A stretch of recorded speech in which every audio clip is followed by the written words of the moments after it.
Should we do that music again? Dude, that funky music is... That's my best friend Darren. Right over there, that's my best friend Bobby. This is our good friend Justin. This is the Hola Bud podcast coming again from Darren's kitchen. Hey, we're here and we are sponsored today by... The Dream Green Cannabis Club. Ooh, That's always good. love that funk. That's always fun. Got Northeast out there. The unofficial drink sponsor, as usual. And I'm staying true to my word for y'all. Lots of water. I did it. I'm doing it, and I'm going to keep doing it, and I feel good doing it. Yes, you do, Wes. That's right. I like to start the show that way. This, like I said, is Justin. This is Justin. Red Letter Renovation. Yeah, Red Letter Renovation is my construction company. So I own a business I started about two years ago now, Red Letter Renovation, and we do new homes, we do renovations, we do abatements for lead, and pretty much just all around general construction. Nice. Yeah. Nice. How long have you owned this business? Oh, we actually had our 2-year birthday like 10 days ago. Nice. Yeah. And you're located out of where? We're located out of Annandale, Minnesota. Okay. We cover the entire state of Minnesota for our construction, though. Very cool. Nice. That's awesome. I actually would like to buy a house in Annandale, Minnesota. Me too. Yeah. Ever since I got an office out there, I was like, dude, I love this place. It's like, a fantastic it's a place great to buy a area. house. dude, and the people are chill. Like, That's cool. You can walk, and me, I look goofy, man. I got a bald head, I got tattoos on my head, and I can walk around in the streets of Annandale, and even the old people come up to me and they're like, hey, and everyone's just super That's nice great, and chill. man. Yeah. That's That's awesome. super cool. Nice. So before you started your own business, how long had you been doing renovations and construction and that sort of stuff? Well, I actually wasn't really. Prior to starting this business, I was working with somebody in his construction company, and I did it for about 2 years. Prior to that, I was actually in data infrastructure. So, Oh, shit. yeah, I was selling phone systems and data infrastructure and doing programming, trainings on that. And then prior to that, I was in the Marine Corps. So I had no real construction experience so when COVID hit, I was working for a company and I was like, man, like unemployed, Right. like nothing. And I was like, what am I going to do? And then it also kind of made me feel like from now on, I'm going to make sure that nobody can take my job unless I take my job. Yeah. And then so I started pursuing more studies than anything. And I started trying to talk with people who were doing different things and then kind of soaked up as much knowledge as I could until I could start my own thing. 2 years after I started learning it, I did it, started it, and now we're running. That's awesome. Great story. Super cool. I love that. I love anytime I hear of anybody building something from nothing. That's fantastic. Yeah, we But were then- just talking about that before you got here. We were. Probably 5 minutes before you pulled in, we were talking about that exact same stuff. Yeah. And it's really great to see that when people are putting their mind to it and hey, this is what I really want to do, and they got their focus, that's what they do. And the people that are locked in are proof that it can be done if you put in the work. And there's sometimes too where like you're doing what you want to do, but like you just don't want it anymore, right? Yeah, And but that's the time that you really do it. That's the time that you know what you're made of too. Is I've helped friends, I've seen friends start their companies. I've been trying to pretty much tell people like, yo, stop working for everybody else. Yeah. Like, do your thing. You can do it. And a lot of us think that we can't because we've never done it. Yeah. Or it's scary. Like, It's scary because when you're working for the person, it's always guaranteed. Security. And Yep. and that's and easy. yeah, and people are very okay with the guarantee and the easy, but I've never really worked for myself, but I've wanted to, but I've always had a really nice decent paying, comfortable jobs. But if I had the chance to do what I really wanted to do, and I had the ability, which maybe sooner than I'm thinking, I'm gonna go for it. So I know I got good people that know enough that could help me, Right. and yeah, that's a big thing, is just knowing who and what that you're wanting to do and who's around you. And remembering not to be a lone wolf. That's where a lot of people fail, is they're like, I want to do this and I can do this on my own. Like, I don't need nobody. Like, I don't need no help from no one. Like, I'm going to just do this. And it's like, it's kind of a bad way to go into it, because I forget who said this, and I'm not quoting it exactly, and this isn't my words. I'm not that cool, but somebody at some point said, like, you are competing against teams of people. Yeah. So how are you going to come in as an individual and compete against teams of individuals who are working cohesively together? These guys are out there getting it. This is your competition. Right. Your competition isn't single people. Your competition is teams of people out there who have mutual interest and mutual motivations to grind. And that's what you're going against. That's what you're playing against. You go out at it a lone wolf, that's going to suck. And then who's going to hold you up when you're falling down, and you're in that time where it's like, you don't love what you're doing for that moment. Yeah. You don't have the drive when you wake up, but you got the discipline because you got the team. And Yeah. The discipline is what's going to get you through that. And the team is what's going to get you through that and keep you disciplined. That makes a lot of sense. Yeah. Is it people's pride that gets in the way, do you think, of wanting to be assisted? I think or trauma and pride and a lot of different things. fear of failure? Fear of failure too. Fear of maybe sometimes fear of sharing the glory. Yeah.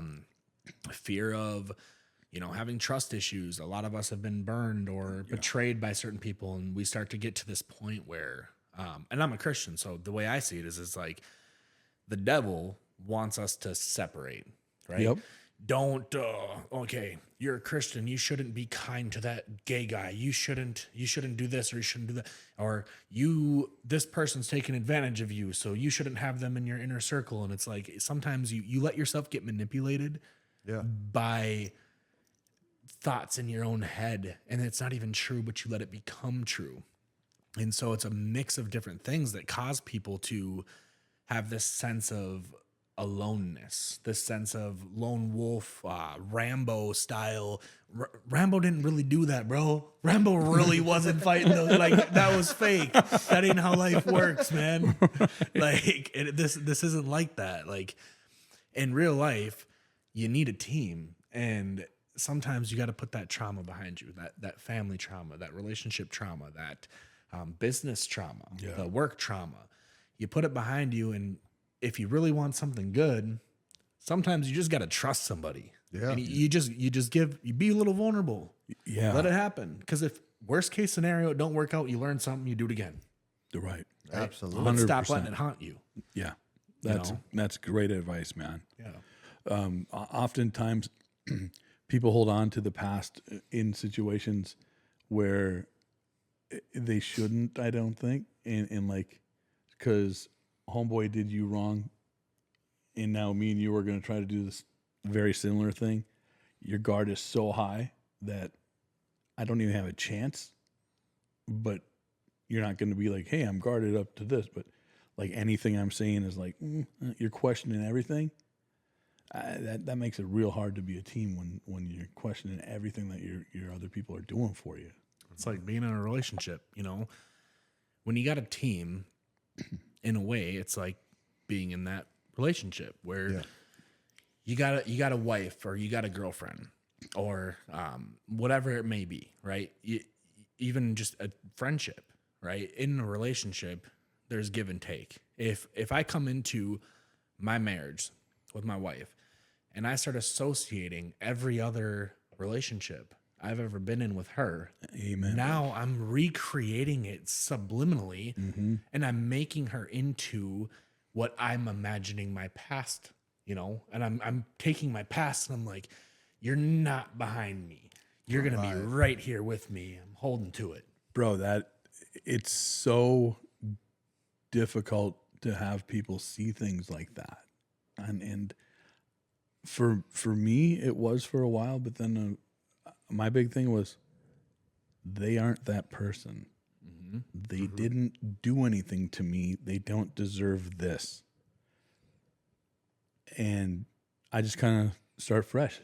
And I'm okay with that. I'm good. If I get burned again, then I'm going to learn from what happened. And I'm looking at everything that I'm going through personally as a lesson if it's not working out. I'm not looking at it as a mistake because I don't want to look at anything in my life as a mistake that didn't work out. I want it to be a lesson. A training exercise. Yeah. It taught me now, okay, so this and this and this is what I have to do to overcome and move forward with where I was.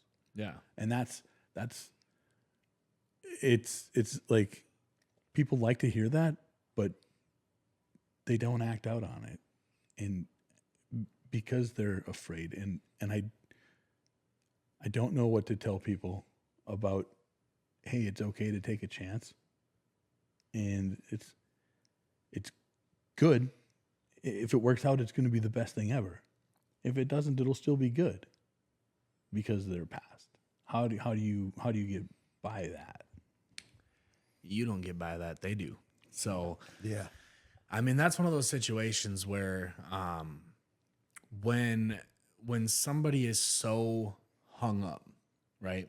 And they can't get by that past, or they can't come into a new being of their self. A lot of times that's just because they're not willing to let go. If you let go and you decide, you know what, I have this rule, right? So I automatically trust people. If you break my trust, then you broke my trust, right? Yeah.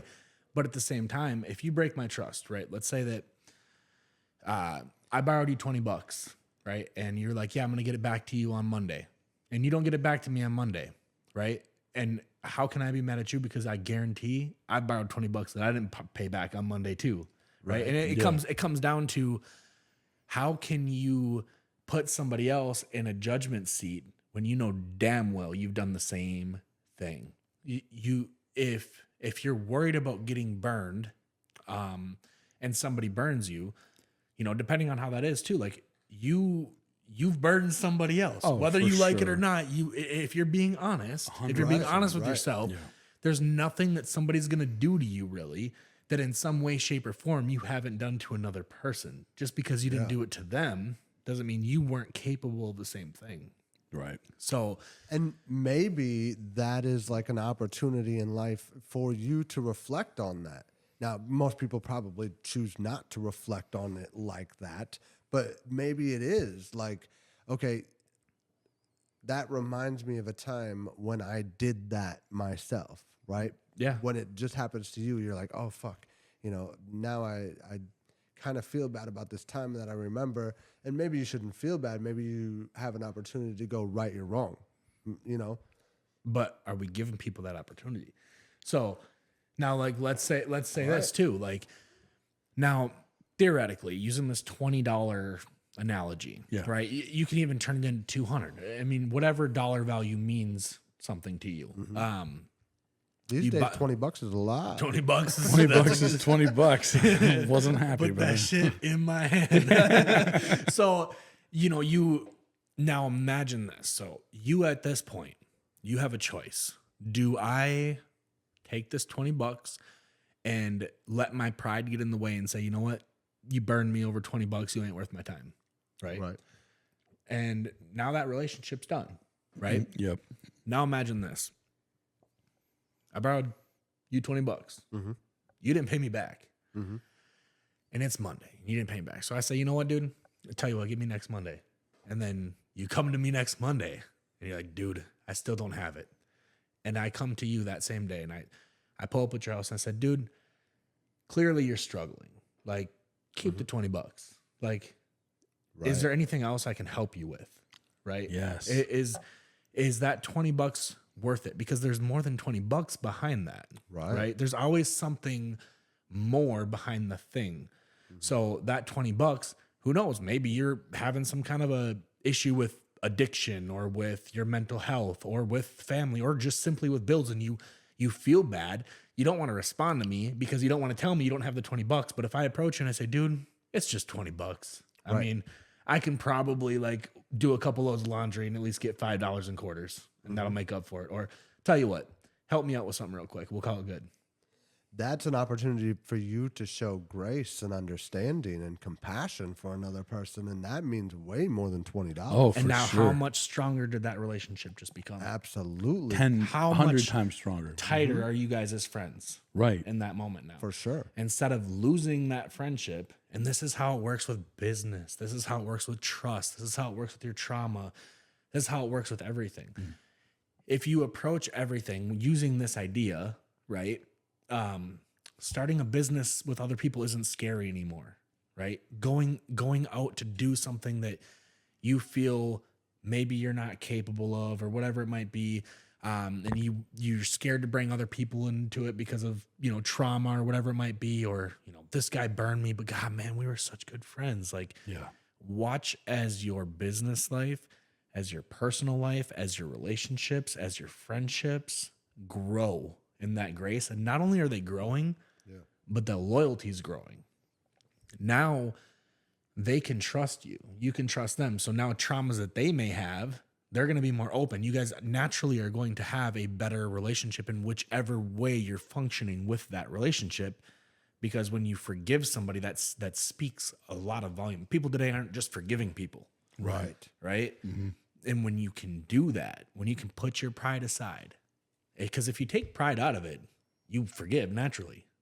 We don't forgive because we make it about us. Yeah. We don't trust because we make it about us.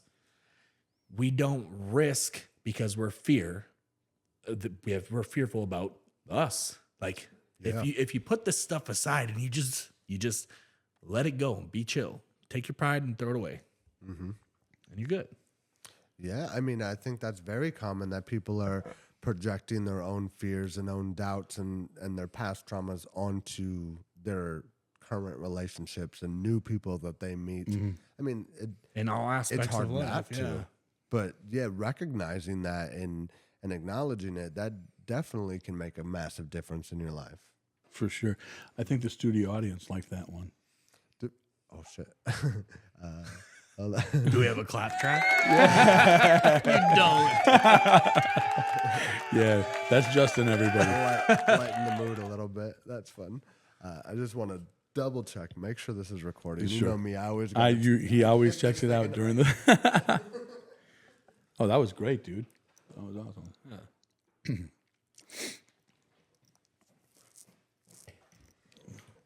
Yeah, that is definitely phenomenal stuff so far, Justin. Now, we can definitely come back to this later, but let's talk about how you met Darren.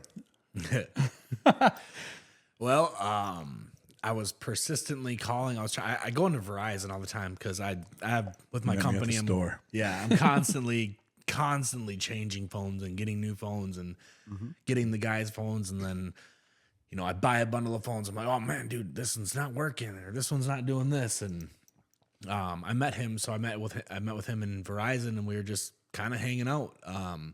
And it was kind of like a love at first sight. Yeah, it was. Dude, No, do you remember? So I took your phone call. Yeah. And you were like, "Oh, brother, I'll be in a few minutes, brother. Thanks so much, brother, for all brother." Yeah, he makes it sound like I said brother like 19 He times, did. but in reality it was like 13 at most. Yeah, okay, it wasn't 19. Be real, So Darren. he walks in, and I just knew who he was. You can tell. Okay, this is the dude I was just on the phone with. Right, this is a He brother. walks Called in, me and Hulk Hogan or whatever. yeah, like, bro, you aren't gonna sit here and Hulk Hogan me, brother. Yeah. And then we just sat, and it was great. We hit it off, and we've been cool ever since. And getting to know you has been really cool. Was it last week or the week before we got a little bit more in depth than just personal stuff. Week or before. not It was personal, about more 2 than weeks just ago. business. It was we got into a little bit of personal stuff, and I don't have a lot of people in my circle, but you're definitely someone that I want to welcome to my circle of people, man. Yeah, Your thought process, the way you feel for people, it's such a positive, good thing, and I want that in my life. So I want to call you friend. Well, we're definitely friends. You don't got to worry about that. Right, but it's the thing is you're here for a certain amount of time, right? Mm-hmm. You don't like have a real long time on Earth. You can look at that as a bad thing or good thing, however you want to look at it. But if you're here for a certain amount of years, a certain amount of time, and you can make those good connections, right, throughout life and with friends and family, and you can make friends at a Verizon store or at Walmart, and like you guys get to all of a sudden, a month later, you're doing a podcast together, hanging out. Like that's the meaning of life. Like people are becoming so recluse. Like we're hiding in our homes. We're playing on our phones, and it's just not how it should be. You know. Well, I heard somebody explain it like this one time. It's like, because we're on social media and we know all the details of everybody's lives already. Oh, the details they post. Yeah, you don't. When you get together, you don't even have anything to talk about anymore because you already know what their kids did last week. And you know what they ate for dinner last night, and right. So it's like that time together is less valuable, less meaningful than it used to be because there's not as much to talk about. Yeah. And I mean, even in relationships, like I actually tell my wife, I tell her when I'm at work, try your hardest not to text me because I want to miss you when I get home. Right. Oh, that's good. I like it. Because I mean, we are so accessible. Mm-hmm. We give ourselves to these screens that, we can see anything we want, anytime we want, and we can talk to anybody we want, anytime we want. Yeah. But we're losing that value. That intimate value. Mm-hmm. And like in your relationships or even with your friends too, like instead of calling like, yo, I was going to call you and talk to you for a little bit, but I'm actually going to stop over. Like we got to start stopping over. Yes. Stop just texting. Like if you want to talk to your homie, like literally he don't care. Knock on his door. Say what's up. Like, he ain't going to be like, what are you doing here? Yeah. But that's all it used to be. We never before 20 years ago, we couldn't just call him and, or text him and be like, hey man, I'm on my way, unless we were like super rich because phone plans back in the day, bag phones, stuff like that. You just stopped over. Yeah. And you called and said, hey, you're going to be home? Yeah, cool. Click, gone. There was no cell phones, right? Yeah. So you couldn't call. And well, maybe like there was 30 only years one ago. line, right? So if you called, their sibling was probably on the line. Yeah. So it was Listening busy. And, right? and they So you wouldn't, couldn't if they had talk call to 'em. waiting, they wouldn't click over. Yeah. And if they weren't there, you're like, oh, fuck, where are they at? I got to go find them. Yeah. You hop on your bike and you go find them. That's how it was. There couldn't be too many places. It was good then. Yeah. And that's why it's so important. Like, you saying, hey, like now we got this new inner circle. Like people need to realize that you can still have that. You just have to realize that, in order to create that, like you and I are pretty close friends at this point. Yeah. Like we've talked about a lot of personal things and we haven't been talking for that long, but when we've spoke, it's been in person. Yeah. And that's a huge thing. And we chose to get together. You have a long day at work. I have a long day at work. You got a long day at work. Mm-hmm. But we all come together and we say, hey, you know what? We still value that personal time. And once again, now we're creating a friendship in 3 weeks that sometimes might take people a year. Yeah, true. I'm chilling at your house drinking a beer. And I just met you, I guess, really a little over a month ago. Yeah. But that's the kind of good relationships and quick relationships that you can develop in your life, and you have a certain amount of time. Like I said, stop being solo. Stop forgetting about the interactions with people and how much that really actually means. Yeah. Not only to you, but we might know each other for a season. I might move to Florida next year. Yeah. Just kidding. No, I can't do Florida, man. That's too hot too often. I can't do it. And dude, they drive like shit. Oh, you don't want to do that. No. They drive crazy. Dude, it's so bad. But they have like cool lizards. I mean, you don't have to go to the pet store to get a lizard. That's true. They're out now. They're outside. But I mean, it's a season that you may have, and you may end up having a best friend for the rest of your life. Yeah. You don't know.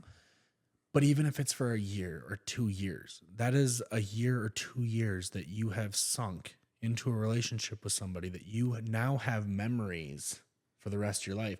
So when I always tell my wife, you know, if I were to die today, I would die a happy man. I'm 33. Like, I don't want to die right now.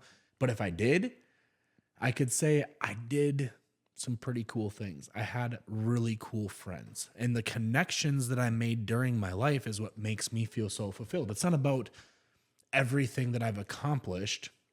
It's about the people and relationships I've had. And that people have kind of forgotten what it feels like to have fulfillment from relationships, and not just your spouses, but like from friends and family and even random people at Walmart you meet, and you're just talking about random goofy things, like just kicking the shit. Like, it's okay to just talk to strangers still. Like, I know people don't think so, but do it. Try it sometime. You'd be surprised at how often a stranger would be like, yeah, I'll talk to you. Yeah. You know, you just be real. Absolutely. Yeah. I like those random interactions with strangers where you don't even exchange names or nothing. It's just this time that happens, and you know it was fun and it was cool, and then you move on with your life. You know? That's very fun. I used to have those. They were one night stands. Kidding. No, I'm not. Yeah, and I think you know, part of that comes from people's want of a sense of permanence. You know, like you feel like you love something, so you want to keep it forever. You know, like I have this friend, so I think we need to be friends forever. But that's not necessarily true. You know, you're both human beings. You go on with your life, and people you date, you know, every relationship you're in isn't going to be forever. You know, statistically speaking, most of them, almost all of them are not. Correct. But on the flip side, if we don't invest in the relationships, we There's never might be potential. missing that forever. That's That friend that you have forever, that friend that's gonna be there to the last day, that wife or that husband or that person that's gonna be there to you can still have that, and we want that. We crave that as humans. Yes. And it's okay that we don't get that every time. Right? Like you're saying, but you will never know if you don't actually invest in those relationships. Absolutely. Most of my best friends in life happened very randomly. Like Darren, I met him when I started working at Verizon. He already worked at the Verizon store. Walked in the store, and most of the people there didn't seem to like that I was there because I had already had experience selling cell phones, and I came in very cocky and whatever. And you know, Came in hot. I got a big personality. So most people were like, whatever. But Darren right away was just like, no, this dude's cool as fuck. And like right away, we were just tight. It was, you know, like it was quite instantaneous. Yeah. I could tell he was a good dude, and he never let me down. All the years I've known him, he's always been solid.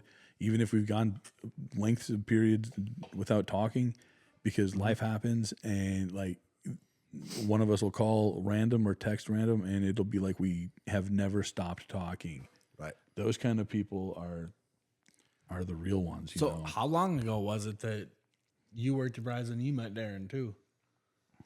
Let's see.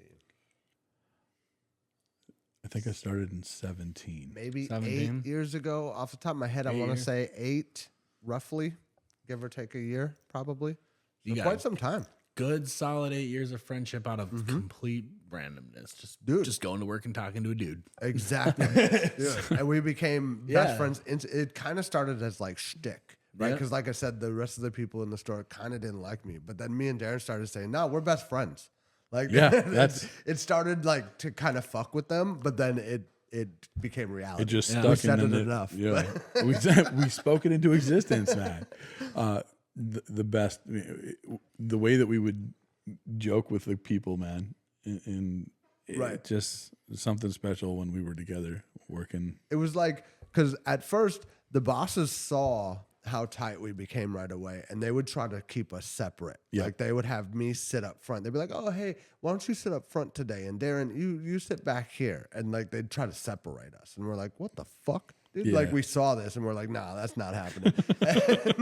And then but then they started to realize, they're like, oh, wait, hold on. This is different, because when somebody walked into the store, if I had a customer, me and Darren had a customer. Yeah. If Darren had a customer, me and Darren had a customer.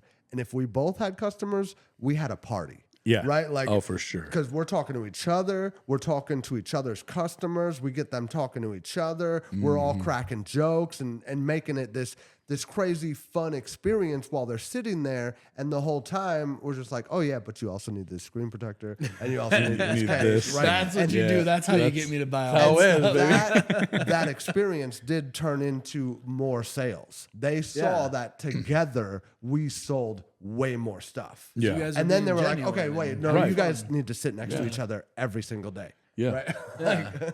Yep. And it was usually Bobby was here, and then I would be at this one right here. So we were literally 5 feet apart. And so, and then it was And just great. constantly cracking jokes and talking shit and messing with each other. And But getting work done at the same time. exactly. Selling lots of phones and lots of accessories, which Having- was the name of the game. Having fun and making money.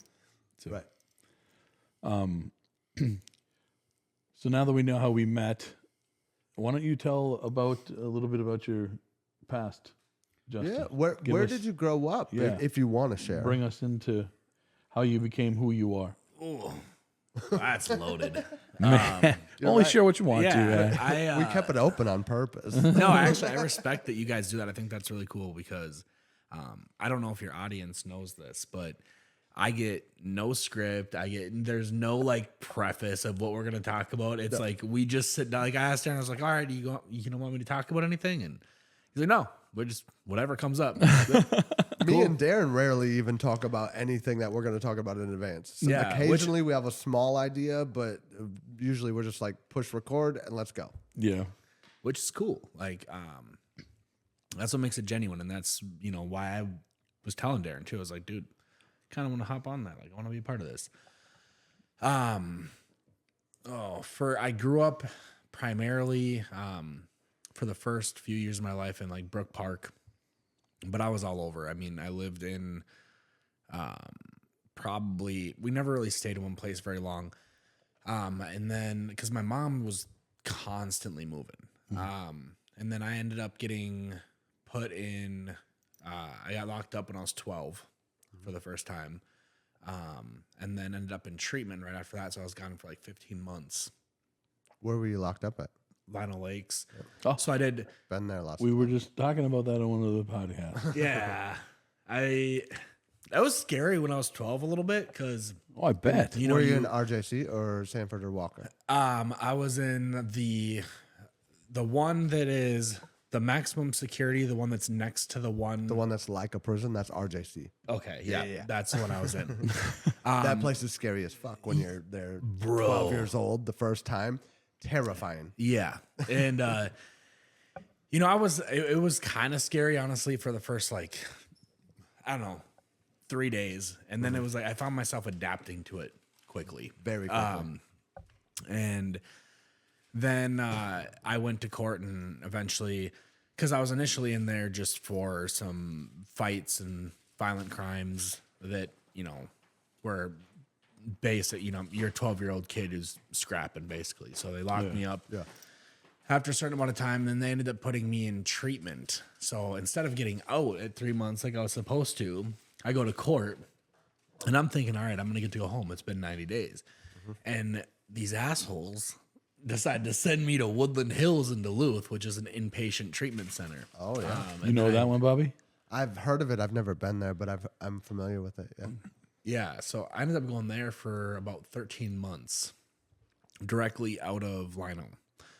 And initially I was in there for the fighting, and I had a little bit of an issue with narcotics at the time, and pills specifically. And then What kind of pills, if you don't mind me asking? whatever mom had. I got it.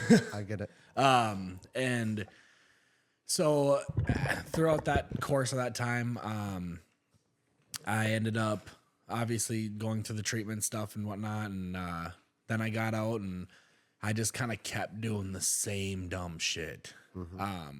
I was introduced to drugs at a really young age. It was when I grew up, in the first 7 years of my life, we lived in a trailer that was essentially like just in the woods. Super genuine hillbilly. Damn. And we really like had it kind of special in a way because we got to be a part of nature and everything every day. We got to know what it was like to melt snow over the stove to get hot water for your bath. Like, Useful skill, but when you're a kid living that, you're like, oh, fuck, this sucks. actually, I loved it. Oh, you did? Yeah, Oh, no, shit. it was part of the That stuff.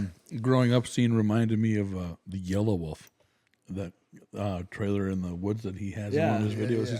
It's, not You that that's enjoyed relevant, but I did Okay. personally. I like cool. the idea of the whole like minimal. I don't know. There's something cool about it in my opinion. I agree. Now, as an adult, I definitely agree with that. As a kid, being, poor, living in a trailer park, I didn't think like that. I didn't think I was poor because I had all the sticks in the world and I could fight like a motherfucker with them. we would have the best stick battles. Acorns would actually turn into grenades, and you'd have to actually make the whole sound effect. Like, Nice. Yeah. the way that you play is different. Oh, so absolutely.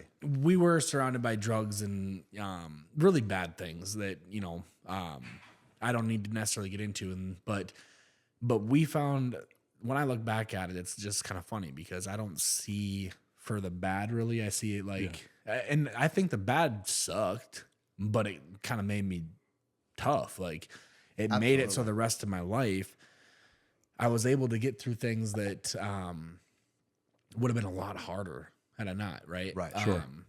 I ended up, as I grew up, I found out I had a different dad. My dad, who I was with, he passed away. He's my stepdad. He passed away 2 months ago, and he was a monster. He was a beast, bro. He was like your size, Darren, and he was just the toughest motherfucker. And he taught me really young. Like, his big thing was, I got sisters and I'm a man. And he wanted me to be tough, and he made sure to teach me how. And sometimes in ways that probably other people wouldn't accept, but at the same time, like, I knew his heart. Right? Yeah. I knew what he was doing and why he was doing it, and I always did. So even as a kid, I wasn't really bothered by it. Then as I get older, I end up finding out. So we get jumped. My dad and I are in the trailer. Some kind of a deal, I'm assuming over drugs, goes bad. They come into the house. They take the dog. I don't know why they always went for the damn dogs, dude. I swear, every time you got a pit bull, you get broken into, they always come for the dog. But they take the dog and they're whooping on my dad, and we were playing some Ninja Turtles on the Super Nintendo at the time, and it got Great game. It was so good.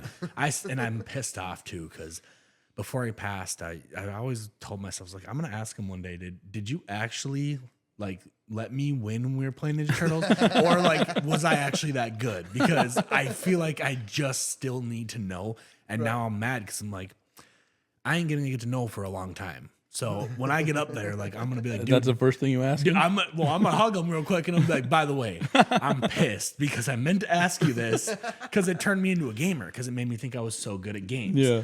And so on those moments that we were able to have games, and I was playing the Nintendo with him, and like, it was a sense of pride for me because he was the toughest dude in my eyes, and I could beat his ass with Ninja Turtles. Nice. And it just so it was always kind of a link to a special thing. Right. And but we get jumped. My mom ends up leaving him. She was already sleeping with the other school teacher anyway at the time, so she was gonna leave him anyway from the sounds of it. But yeah, so and then that kind of starts like the inconsistency. I go all over with mom. I'm in different foster cares at different points with my sisters. I end up finding out I have a different dad, and that Clay wasn't my real dad. Did your mom know that, or Yeah. was that news to her? No, she knew. She didn't tell me till after like she left. How old were him. you 7. Gotcha. when you found out? Yeah. 7? Dang. Yep. She told me in the car. I literally remember what I was holding. I was holding a Jaguar folder in my hand when she told me. So That is definitely old enough to fully comprehend yeah. that information. Oh no, it's weird actually because I remember my childhood vividly, perfectly to a T, but I can't remember shit about my adulthood. Like I have a really good long-term memory. But so we go on and my mom kind of gets a little worse and she's got her own struggles. She had me when she had just turned 14. She got pregnant at 13. So I like went to school with my mom, and I remember when she was in high school, I was in the back of the room at one point until I finally got into a daycare. So I kind of tagged along with her everywhere I went. And so we were close in a unique way because of, I was so young, or she was so young when she had me. Yeah. And that was here in Minnesota? Yeah. My mom had me when she was 14 too. Yeah. Oh, dang. I didn't know that. Oh, you didn't? Oh, yeah. Yep. she There's was something 14. about, man, and the way that they survived that, when like I look at my daughter who's 13 and I'm like, there's no way. Oh, You would never be able to raise a little me. right? And they had something different about them. Like, yeah, she did her best. She struggled a lot with mental illness, and I was just going to ask you if it was just drug abuse or if there was mental illness issues or. so that's the problem with people who have mental illness. I'm diagnosed bipolar type 1, and when a doctor prescribed me when I was in school, I got prescribed Adderall, right? And I started to realize that mental illness was so much more powerful. The side effects of the bipolar would come out a lot more with certain medications and certain drugs or stimulants. And I even realized that when I was doing drugs, that if you have a mental illness, we all are kind of mentally ill, right? Yeah. In some way, shape, or form. For We sure. all got a little bit of something going on in our heads. Yeah. But we draw it out, whether intentionally or not intentionally. We're drawing it out by abusing our bodies, by putting foreign things in there, like amphetamines or whatever the doctor prescribed that day. And that's what led me down the road. So I realized, my dad ended up getting custody of me, and that messed me up. You're a real dad? Yep. Okay. They went to But hold, court. hold on. Before we get further into this, you said something about superpowers. You said something either about the drugs giving you superpowers or about the bipolar giving you superpowers. Or I want to go back to that for a second, if you don't mind. So, what did that? I mean, I don't necessarily know about superpowers, I guess. Well, whatever you meant by it. Like, I kind of feel the same way about what's going on with me. So I want you to elaborate on that so I can, see if it's the same type of thing that I'm thinking in my brain. So So what happens is, at least for me, with my mental, whatever the doctor wants to call it, right? Right. When I take a certain substance, my brain reacts a certain way. Now, sometimes you think that is really good for a minute, right? And you think that you got it all, you got it all down, like you're really doing it, you're really killing it. But for me, a lot of times what I would find is it would actually induce like more of like a psychosis with the bipolar. Okay. So I would take the drugs, or I would take the pills, and all of a sudden what was just basic bipolar, which was a little bit more dormant, right? A little bit more tolerable, when you put these substances in your body, it would bring it out, and it would be like it was now like really in the forefront of your body. So really what in the you were forefront of your saying mind. is it would amplify your issues? Yeah, I think not only amplify, but twist them and manipulate them to a point where, let's say that Darren, you and I get into an argument, and I'm taking a little bit of amphetamines, right? And my bipolar's all kicked in because I'm putting foreign stuff in my body. Mm-hmm. And you and I get into an argument, and now suddenly, instead of just being mad at you, I'm thinking in my head like, all right, do I light his house on fire? Or, like how you start getting so dysfunctional, and then you start getting paranoid. Is he gonna be out watching for me? Like, should I be in defense mode right now? And it's just a dumb little fight.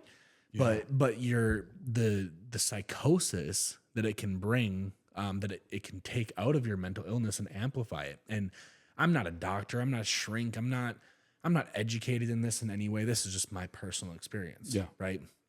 And I think that it can affect different people differently. And sometimes, you know, like it can make you pretty dysfunctional. Like we already suck. We're already dysfunctional. Like as humans, like every one of us just suck. It's stuff. Like it's just part of what we are as humans. And that's another reason why we have each other. We're kind of like, bro, you're sucking right now.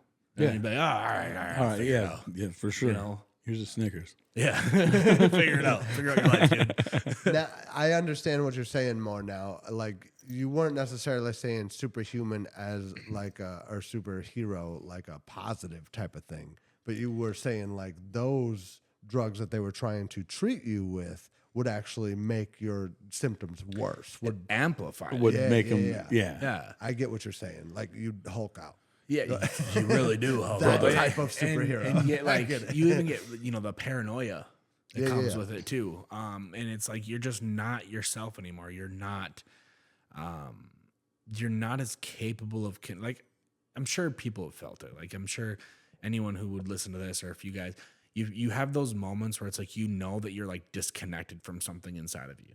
And you Right. can't figure out exactly what it is. You can't figure out like it's like knowing something's missing without knowing what is missing. Just knowing that it is. Yeah. You know, and that's what happens. And you lose a part of yourself during that. And that's in my experience. Now some people might be like, yeah, no, I take the drugs the doctor gives me and I'm a whole new person. Maybe. I mean, I'm not saying that's impossible. My experience has been Every person is different. Yes. Right? Your biology is different than mine, so maybe the reaction you get is different than mine. Just like on that episode with Tanya, we were talking about the paradoxical reaction Yep. syndrome, where like when I take cocaine, it's opposite than what most people get, and when I smoke weed, it's opposite than what most people get. Like that's a normal thing with me. Like when I was a little kid, I was diagnosed with ADHD. And back then, they didn't really understand autism the way that they do now. They didn't talk about it the way they do now. And I think that I might be autistic and ADHD. Because like whenever I read about or listen to people talk about what it's like to have ADHD, I'm like, okay, yeah, that's part of it.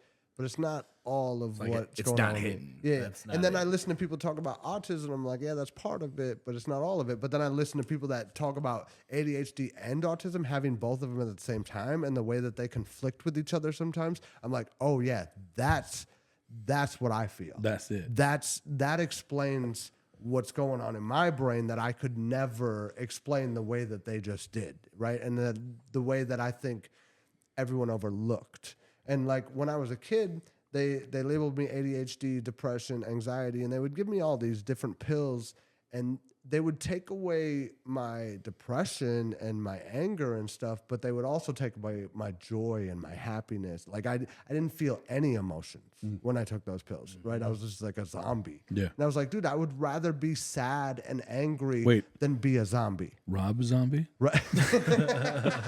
Kidding. Exactly. Don't get us in trouble on YouTube for that. So I was like, fuck that. I would rather just be myself, And then when I smoked weed, I realized that helps me to calm down and focus my brain on what I want to focus on. And I'm not saying everybody should feel that way when they smoke weed, and I know everyone doesn't.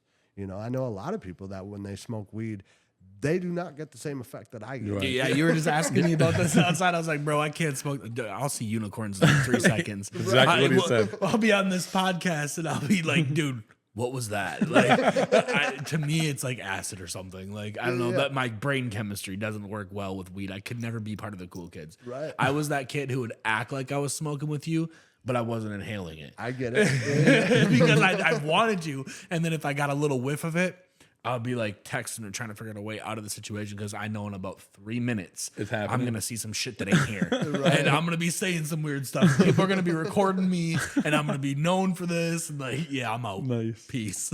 When I first started drinking, I used to do that with liquor. Like people would pass the bottle around and I would kind of fake drink. Like, I'm not drinking like y'all. Like, I know I can't. I don't or want else to. you get the bottle of vodka and you have like this much vodka in it and you pour a bunch of water and then like, dude, I ain't Exactly. sharing this with you. I just bought this. I'm about to share it with you because there's like this much vodka and the rest is water. Yeah. Oh boy. So, I want to get back to what you said eventually, because actually it's ironic that you said that, because I was actually going to tie in my story about like when that came out. So you were talking about the coping with the illnesses and the drugs versus the medicating versus not medicating, and feeling a sense of self and feeling the depression and different things like that, and like how we get through that, right? Yeah.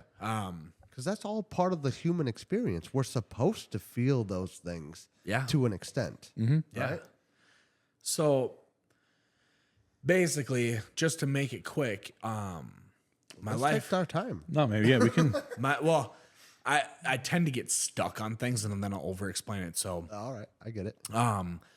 my life, I just was doing really dumb shit. I went from, being just doing drugs with my mom and my family to now I'm selling them out of my locker, and now I think I'm a gangbanger, and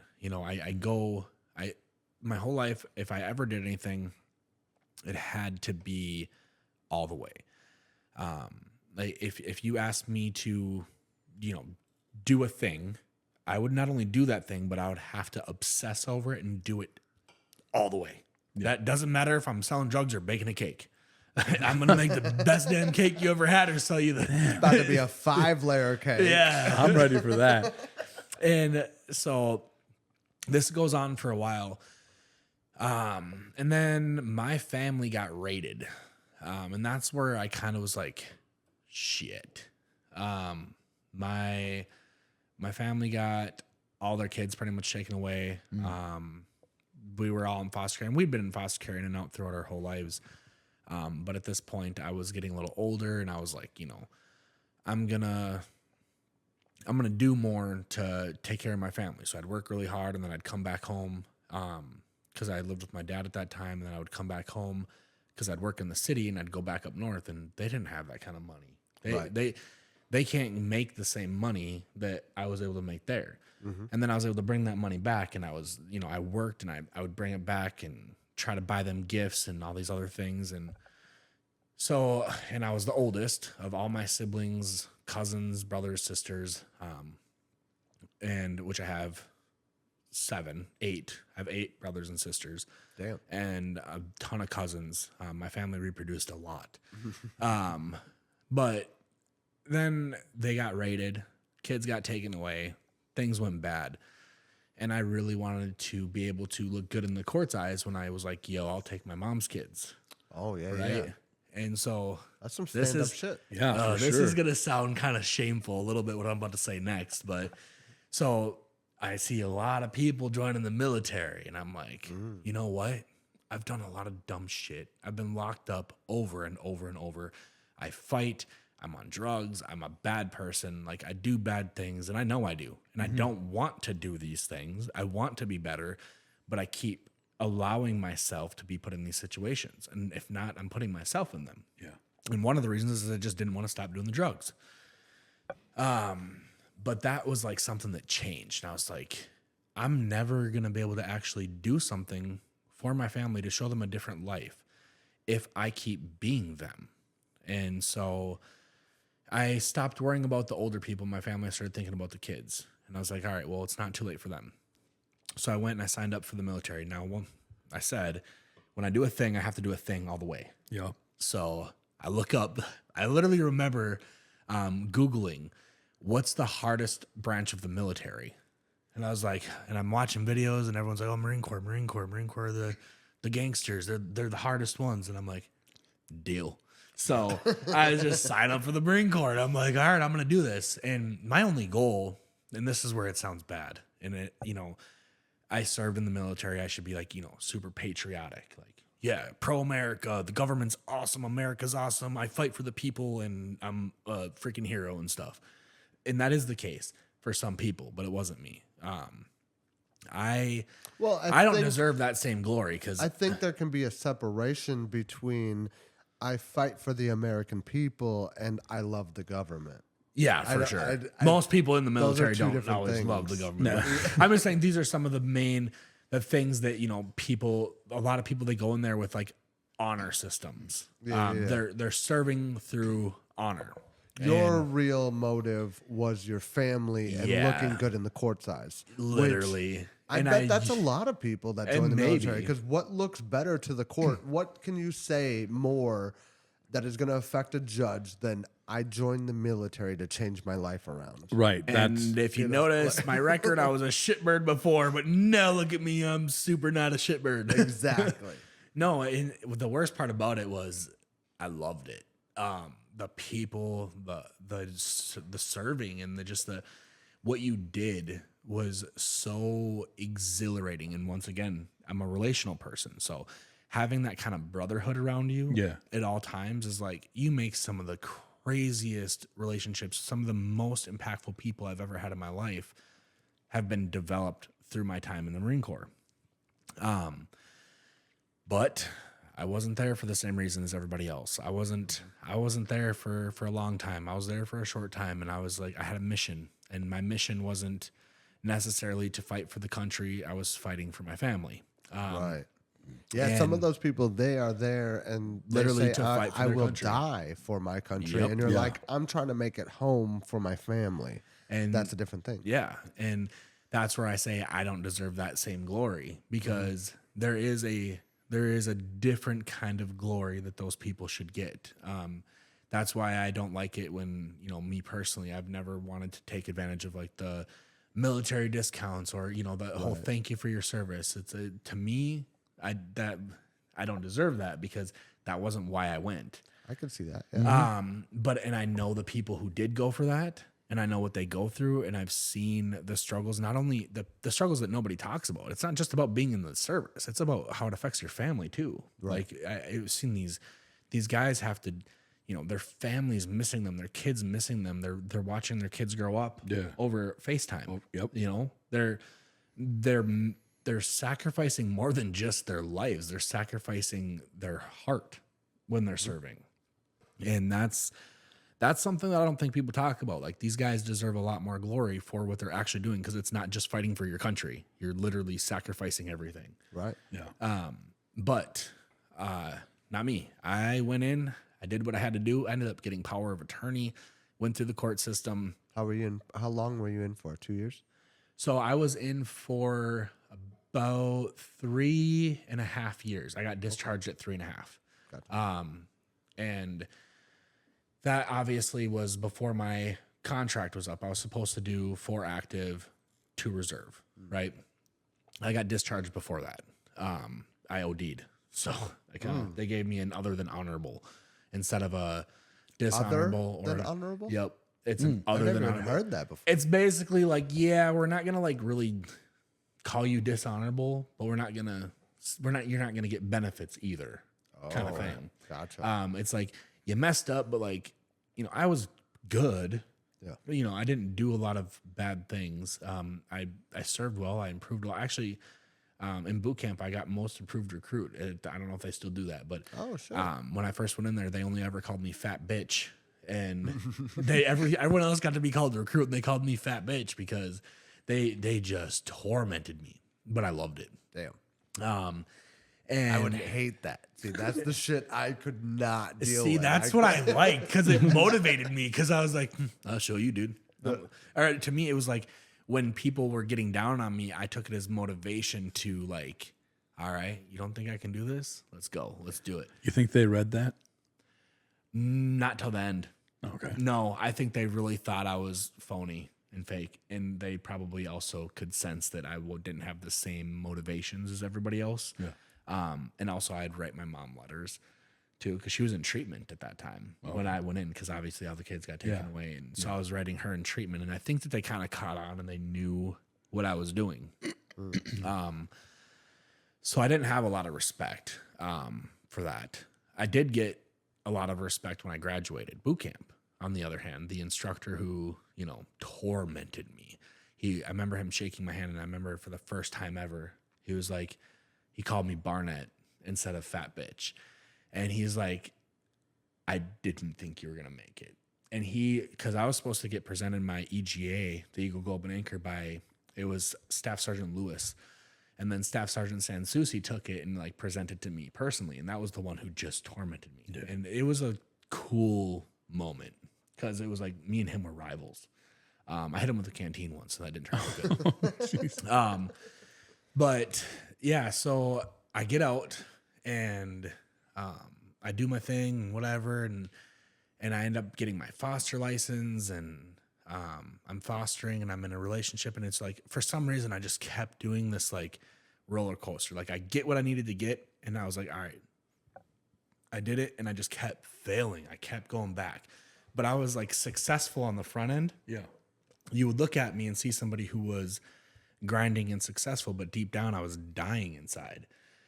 And I kept using and using and using until eventually I became homeless. And at this time I had 4 kids already. I had to send my kids to my brother's foster parents' house. One of my kids went there. Some of my kids' moms ended up taking the other kids at the time, and I was living in a tent. Oh, shit. And yeah.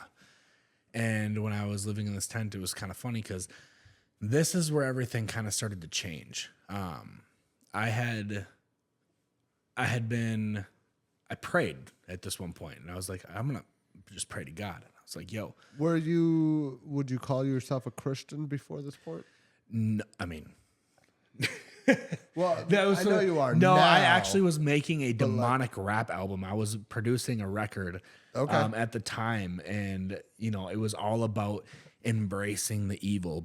I went by Manic Mind. I was like, just embracing the darkness, but yet a little bit of a poetry to it. And once I actually started to get better with my music, I went into a studio and I was recording with HSRA at their studio.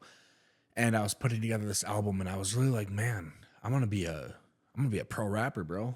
Like, and I was really pursuing it, and I was writing a lot of stuff, and I was doing a lot of work. And the whole theme was essentially like, the whole album theme was essentially like a carnival of demons, and then there was just me in the middle. And we were at a carnival together, and they were riding the rides, and they were chilling, basically. So you had been practicing the dark arts, and this praying was a real turning point in your life. Yeah. Okay, so it was not. I was not like into the Jesus thing or the God thing, or I was the I'll punch you in your face thing. Yeah. You talk about that to me, like I was very closed off to it. Mm-hmm. I remember just thinking about everything that happened in my life, and I was like, there ain't no God, dude.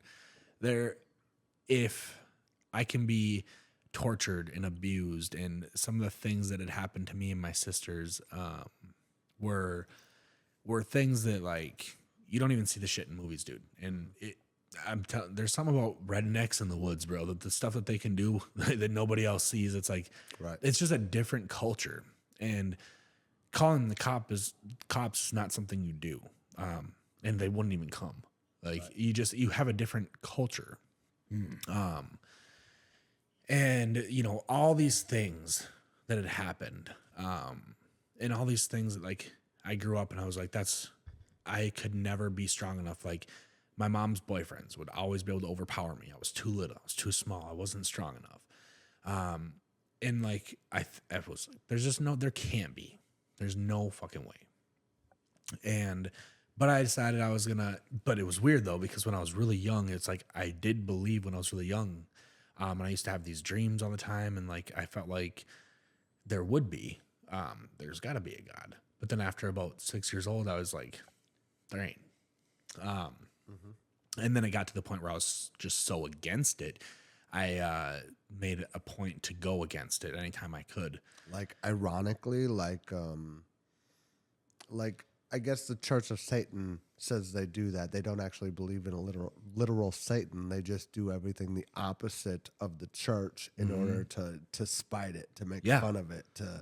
That's literally what I would do. I get it. So I guess I was basically a Satanist, right. in a way. Yeah. Without that title. Yeah. And sometimes it's not about, I think as a world we put titles on everything because that's how we want to understand it. But so in this moment is where kind of it all started coming together. It was like rock bottom. I was losing everything that I had fought to get my mom's kids And then I did, and then I was giving up on my own kids even, and my mom. Like it's like I did the mission and I just was done. And it was like I was just failing, and I was not taking care of my mental health. And I was thinking I could keep going doing these drugs. And like in one of my songs I wrote, it was called Don't Want to Know. And it was talking about a relationship. And it sounded like it was, a relationship with a girl, but I was talking about my relationship with amphetamines. And, in one of those, it's like, it's a slippery slope when you're laying with the serpent. And then I was talking about, I'm sick of keeping secrets from my family. Like I talk to you in secret, but referring to the drugs. Right. And I tried to like put it out there, and I kind of like wanted help, and I would sneak things out there and like be like, somebody notice, somebody come talk to me. Because my pride was like, I ain't talking to nobody. Like, I want you to notice what I'm saying and then maybe say something to me. I wanted you to bring it up. It's like that Rick and Morty episode. You ever watch Rick and Morty? No. Oh, there's Great this show. one. I'm like, I don't know why I haven't ever watched There's that. this one where he becomes a teenager. He like turns his body into a teenage body, but then he's like making all this emo angsty music where the lyrics are like, help, I'm trapped, I need help, blah blah Yeah. blah. And like he's telling the truth in the lyrics, but everyone's just like, oh yeah, he's so edgy, that's fucking awesome, that's art, blah blah blah. They Yeah. don't take it seriously taking because it's in the form attention to it. Yeah. Literally, bro. But it is like, the truth. I literally made a song about killing myself on Thanksgiving and sent it to my mom. And my mom was like, I really like the way you put that together. Like, that was so good. And I was And like, you're like, yeah, it's the truth. yeah, no. And it was like, it was hard because I was so good at putting on a certain face to everybody else. And when I was a kid, I had to protect my family. I had to be the big brother. I had to be, my mom always said, you're the man of the house. You got to protect us. You got to provide for us. If we need gas, you got to go over to that barn over there. We're going to drop you off on this curb. You're going to run in there. You're going to look for gas in there, steal the gas can, run back to the truck. Like it was just like survival at all times. Right. There was times where she thought that her boyfriends were potentially going to be hiding in the house when we got home. And she would convince me, like I was, young, so I fell for it. And she'd be like, all right, Justin, you're going to have to go in the house. Like this person or this person might be there and I don't know what they're going to do. And you're the man of the house. So then if you don't come out, we know we got to go in it. So I'm literally thinking I'm walking in this house and I might die. And so every time it was like, I'd give my sisters hugs and I'd tell them like, I love them. Like everything's going to be okay. And I would keep it so strong. And I would go into the house and I remember turning on the lights and it was always so scary. I'm like, I'm going to turn the light. He's going to be there and he's going to have a gun, or he's going to be there and he's going to have a knife. And now, mind you, this one certain motherfucker locked me in an attic for a couple of days at one point. So he was like top of my list. Like, I hate you, but I'm also scared as shit of you because I was little. So I couldn't fight yet. Right. Fun story. I actually talked to him years later and completely forgave him. We actually had a good conversation. But anyway, so that's the kind of stuff that I would go through. And then it was like when I really was like, I'm gonna kill myself, dude. Nobody, even with all the signs, nobody took me seriously because I was so used to just putting on this front and this act of being strong. Yeah. And just that's what people expected. You were trained to be that person. You weren't just naturally that person. You were taught. Literally, yeah. At a young age. Yeah. And so I end up realizing kind of at this point, like, I'm really like hurting. And so I remember I went to bed that night and I prayed and I said, I still remember the prayer was so simple. I was like, hey, so like, God, I don't know if you're real, but if you are, I said, would you help me out with something? I said, I think that if I had a good woman in my life, I could probably be a better man, like somebody who can make me better by acknowledging and supporting me where I'm failing, someone I can be comfortable with, like someone I can be weak with, I didn't say all that in the prayer. I just said, if you could just give me a good woman that I could marry. Of that. Yeah. If you can give me a good woman that I can marry, I said, I'll believe in you. And I kind of tried to make a deal with God, like I'm someone special that can just make a deal with God. I think I'm one of those people who thinks that, I can do that. But I think but he's you willing to can't make a deal That's sometimes. the thing is like, Sometimes. and I learned later on what that actually was, but at the time, you know, because I learned later on too, like if God's the father, right? I'm as a dad, I'm naturally gonna, if my kid asks me for a squishy, I don't know why you want that damn squishy. I don't like squishies. I don't get squishies. I don't, but you like it. Right. You asked me for it. You want it. Automatically in my heart, I'm thinking about that squishy. Like, well, should I give it to him? Should I give it to her? I'll tell you what. I'll make them wait and see if they still want it. Right? How important How is important is this to you? And it?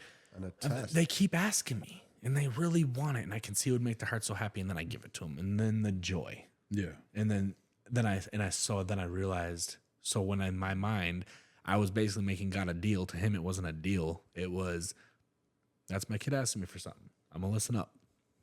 But There's a reason why he cares about that. yeah, and I had this weird feeling, dude. So I was on Tinder, Bumble, Plenty of Fish, all the dating apps. Yeah. Because that was the thing. I was kind of obsessed with them actually. And then I'm going to bed that night after I said that prayer, and I was like, all right, because I felt this feeling. How like, old were you when you said this prayer? I was 28. Okay. And I ended up or 27. I ended up going to bed. And when I go to bed, I feel this feeling of like, it wasn't like nobody talked to me, nobody said anything. It was just this feeling of like, well, maybe if I just delete my apps and then just whatever comes up is going to come up. So I'm going to delete my apps and I'm deleting them. And then all of a sudden I get a Tinder notification as I'm literally deleting these freaking apps, dude. I shit you not. And it says, Jessica super liked you. And I looked at it and I was like, oh, dang, I super liked her. And I was like, Oh, you know. I was like, okay. I was like, so, and I texted her, and this was probably so weird. I messaged her and I was like, this is going to sound creepy, but I'm deleting this app. So if you want to keep talking to me, I'm going to need your phone number or a Snapchat or something. And she didn't respond. So I said, here's my information. I'm deleting the app. Yeah. And now, obviously, to a girl, when they hear that from a guy, they're like, you're just trying to get like, Right. that was quick. Sounds like a line. Yeah. Well, so it goes, I delete it. And it's like 2 weeks later, I end up getting a phone call. I'm actually in the process of being evicted. This is like as I'm going to be homeless at this point. And then I get a phone call, and it's probably 10 o'clock at night. And I answer, and I'm like, hello. And she's like, hi, do you know who this is? And I immediately was like, is this Jessica? You knew? I knew, dude. Oh, shit. That's awesome. Because I only gave my number to that one person. Right, Because I felt like it happened after the prayer. So maybe that's the person. So just in Yeah. case, I'm going to give her my number. And I didn't give my number to anybody else. That's wild. Yeah. So I knew too. So she was testing me, and I found that out later. Because she wanted to know. That's why she said, do you know who this is? She wanted to know, are you talking to anybody else? Right. You Yeah, know, what name are you going to say? yeah, and say my name. And so I end up like, I'm like just mesmerized the moment I start talking to her, and we really hit it off. And I'm in the middle of getting evicted, but I'm like, I'm super happy right now. And I'm talking to this girl, and we're on the phone, just like in the beginning of everybody. You're on the phone till 3 a.m. on your first talk, and you're talking about everything under the sun, and you know, going through all that.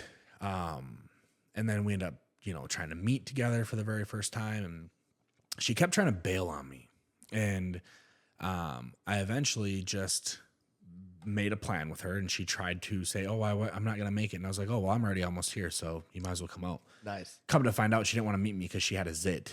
Oh, no. But she walks out of this apartment building, and I kid you not, dude, I see this blonde hair, and I see like she just, to me, literally looked like just an angel in that setting.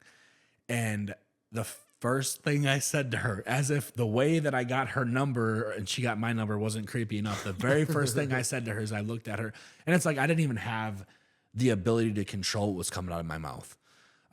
I just looked at her and I said, I am going to marry you one day. And it Oh, was shit. probably so weird. And she even tells it to me, like, she was like, you were very weird. But so I end up dating her. And we're doing it. And I'm starting to be like, I kind of forget to be like, yo, thank you. Thanks, God. Right. Nice save. Like, I appreciate this one. Yeah. But I don't know I'm about to marry this girl yet. I just tell her I'm gonna. And I got super comfortable with her. It was actually funny because I think the first night I stayed over at her house, she actually didn't want me there anymore because she was taking a shower, and I was getting ready for work, and I was like, this girl has Chips Ahoy ice cream in her freezer, and like, mind you, I'm like fighting homelessness right now. Yeah. And she used to call me her little homeless man, or my bearded homeless man. And so I go into her bathroom with this Chips Ahoy ice cream, and she's in the shower, and I'm like, well, I'm just gonna chill. But instead of like sitting down in the toilet, I hop in the shower with her. And she's taking a shower, and I sit cross-legged on the bottom of the shower, and I start eating ice cream. Like, no big deal. Like, we're cool now. Like, I'm gonna marry you one day. Like, you should be all right with this, right? And she was not all right with it, bro. Like, she was so uncomfortable, and I'm cross-legged, looking goofy as shit at the bottom of the shower, eating some Chips Ahoy ice cream. And she wanted me out. She was not having it. So, but then she just couldn't stay away. So I ended up actually living in my car for a while. She kicked me out because I was homeless, and then she let me stay with her for a little bit. And then eventually, that's not why she kicked me out. It was like, I think a part of it. She just wasn't ready. She said I was just a lot, basically. Sure. Which I was, but it was like one of those things where I was like, I just fucking knew. Yeah. It's like, you don't get a choice. Like, if I have to do some crazy shit. Right. What the hell is going to be She crazier didn't than get eating it, Chips yeah. Ahoy ice cream Yeah. on the floor of the shower while she's showering? And that shows love. 100%. I'm willing to be comfortable with you, you know? And so, and then she was mad because I wouldn't have sex with her when we first started dating. Because I was like, no, like, I just want to do everything different. Yeah. And it's like, yeah, you're eating Chips Ahoy in the bottom of my damn shower. And I'm like, yeah. I'm Well, how just many other chilling. people do that? Yeah, exactly. Bobby, you? I've never done that. Dude, it's so nice. either. If you eat ice cream in the shower, there's just something about it. But you got to just sit down, let the shower run in your back, and just eat the ice cream. It's chill. It's chill. I could see it. Yeah. I get it. So we end up dating, and we're dating for a couple months now. Eventually, I'm not homeless anymore. I am still doing drugs, though, for some reason. I don't know why. I can't stop, but You didn't live with her though? no, I didn't. I did for like a month, and then she was kind of over it. And then I lived in my car. So I went from the tent to her house to the car. And then she basically was like, I'll tell you what, I'll know you're serious when you get a place. And I was like, oh, I just wasn't getting a place because I thought I was helping you buy this. And she's like, you have no credit. I had lost everything. She needed glasses, and I sold my iPhone to buy her new glasses. So I literally didn't have anything to my name. And she was like, I don't know how you're going to do this. You have nothing left to your name. I had lost my job, and my car, it had just flooded in Minneapolis, and it messed up my car. So my car was totaled because it went through the water, and as it was going down a hill, and it like got inside of the car. And so it totaled my car, and it was like kind of my baby. So I Is literally, that why you drive a big jacked up truck now? Never happen again. my wife likes trucks. Oh, okay. And she likes me in them. Okay, don't tell her what I said about it. But She was traumatized by that too. Yeah. She was around. So she was She- like, she- you're buying a fucking truck And it's that gonna be shit jacked. never happening again. it was bad, yeah. But so she was like, I'll tell you what, why don't you just go get your own place? If you can prove to me that you can do that, and she knew I had no credit, I had no money, I had no job. Yeah. And I had just lost everything in my life simultaneously. My job, I lost my house, I lost my car, I had me and my dog, and my kids weren't even living with me yet. Yeah. I was using her house to see them on the weekends. And I was like, well, I was gonna, but I was also trying to invest into her because maybe, we could, we've known each other for a couple weeks now. Why don't we buy a house next week? Like I already eat ice cream with you, Right? Right? That's the logical next step. But she challenged me and she was like, no, well, why don't you let me see you do something? I shit you not, within a month, I had like $10,000 to my name. And because I just grinded and I hustled and I got an apartment, and they told me, well, you can't get this apartment because you have bad credit, you don't qualify. And I was like, what is it going to take? And they're like, well, you're going to have to pay this much money, blah, blah, blah.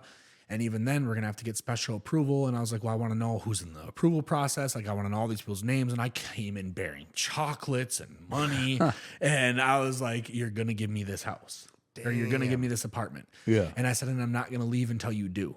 I said, I will do whatever it takes. I said, I gave them all of it. And I was like, I got chocolate, I got money, I got the money that you told me you needed. And I remember I got this house or this apartment, and I was so happy. And I texted her and I bought a box of pans that I would eat out of and cook out of and use as Tupperware and eatware and everything. Yeah. But those were my pans, and then so I started slowly accumulating. And I remember I got this little 19-inch TV at one point, and I was so excited. I wanted her to come over and watch Game of Thrones on my new TV, and she wasn't as impressed as me. I was like, that's a 19-inch TV. Boy. Yeah. It was smaller than a monitor, but I was so proud of it because I was just bought yours. that damn thing. Because it was yours, dude. And she was like, I don't know how you did it. And so she actually moved in with me. She left her apartment and decided to come move in with me in my apartment. And so we're living together at this point. And then at this apartment is when I went through some of the biggest transitions. So the drugs got really bad, because it started off with, I was using the drugs to help keep me moving so that I could hustle longer, so I could stay up later, so I could do more. I would find any way possible to gain as much time in the day as I could to do as much as I could. It was never about being a druggie for me as much as it was about, I have to win. And I wanted to get there quick.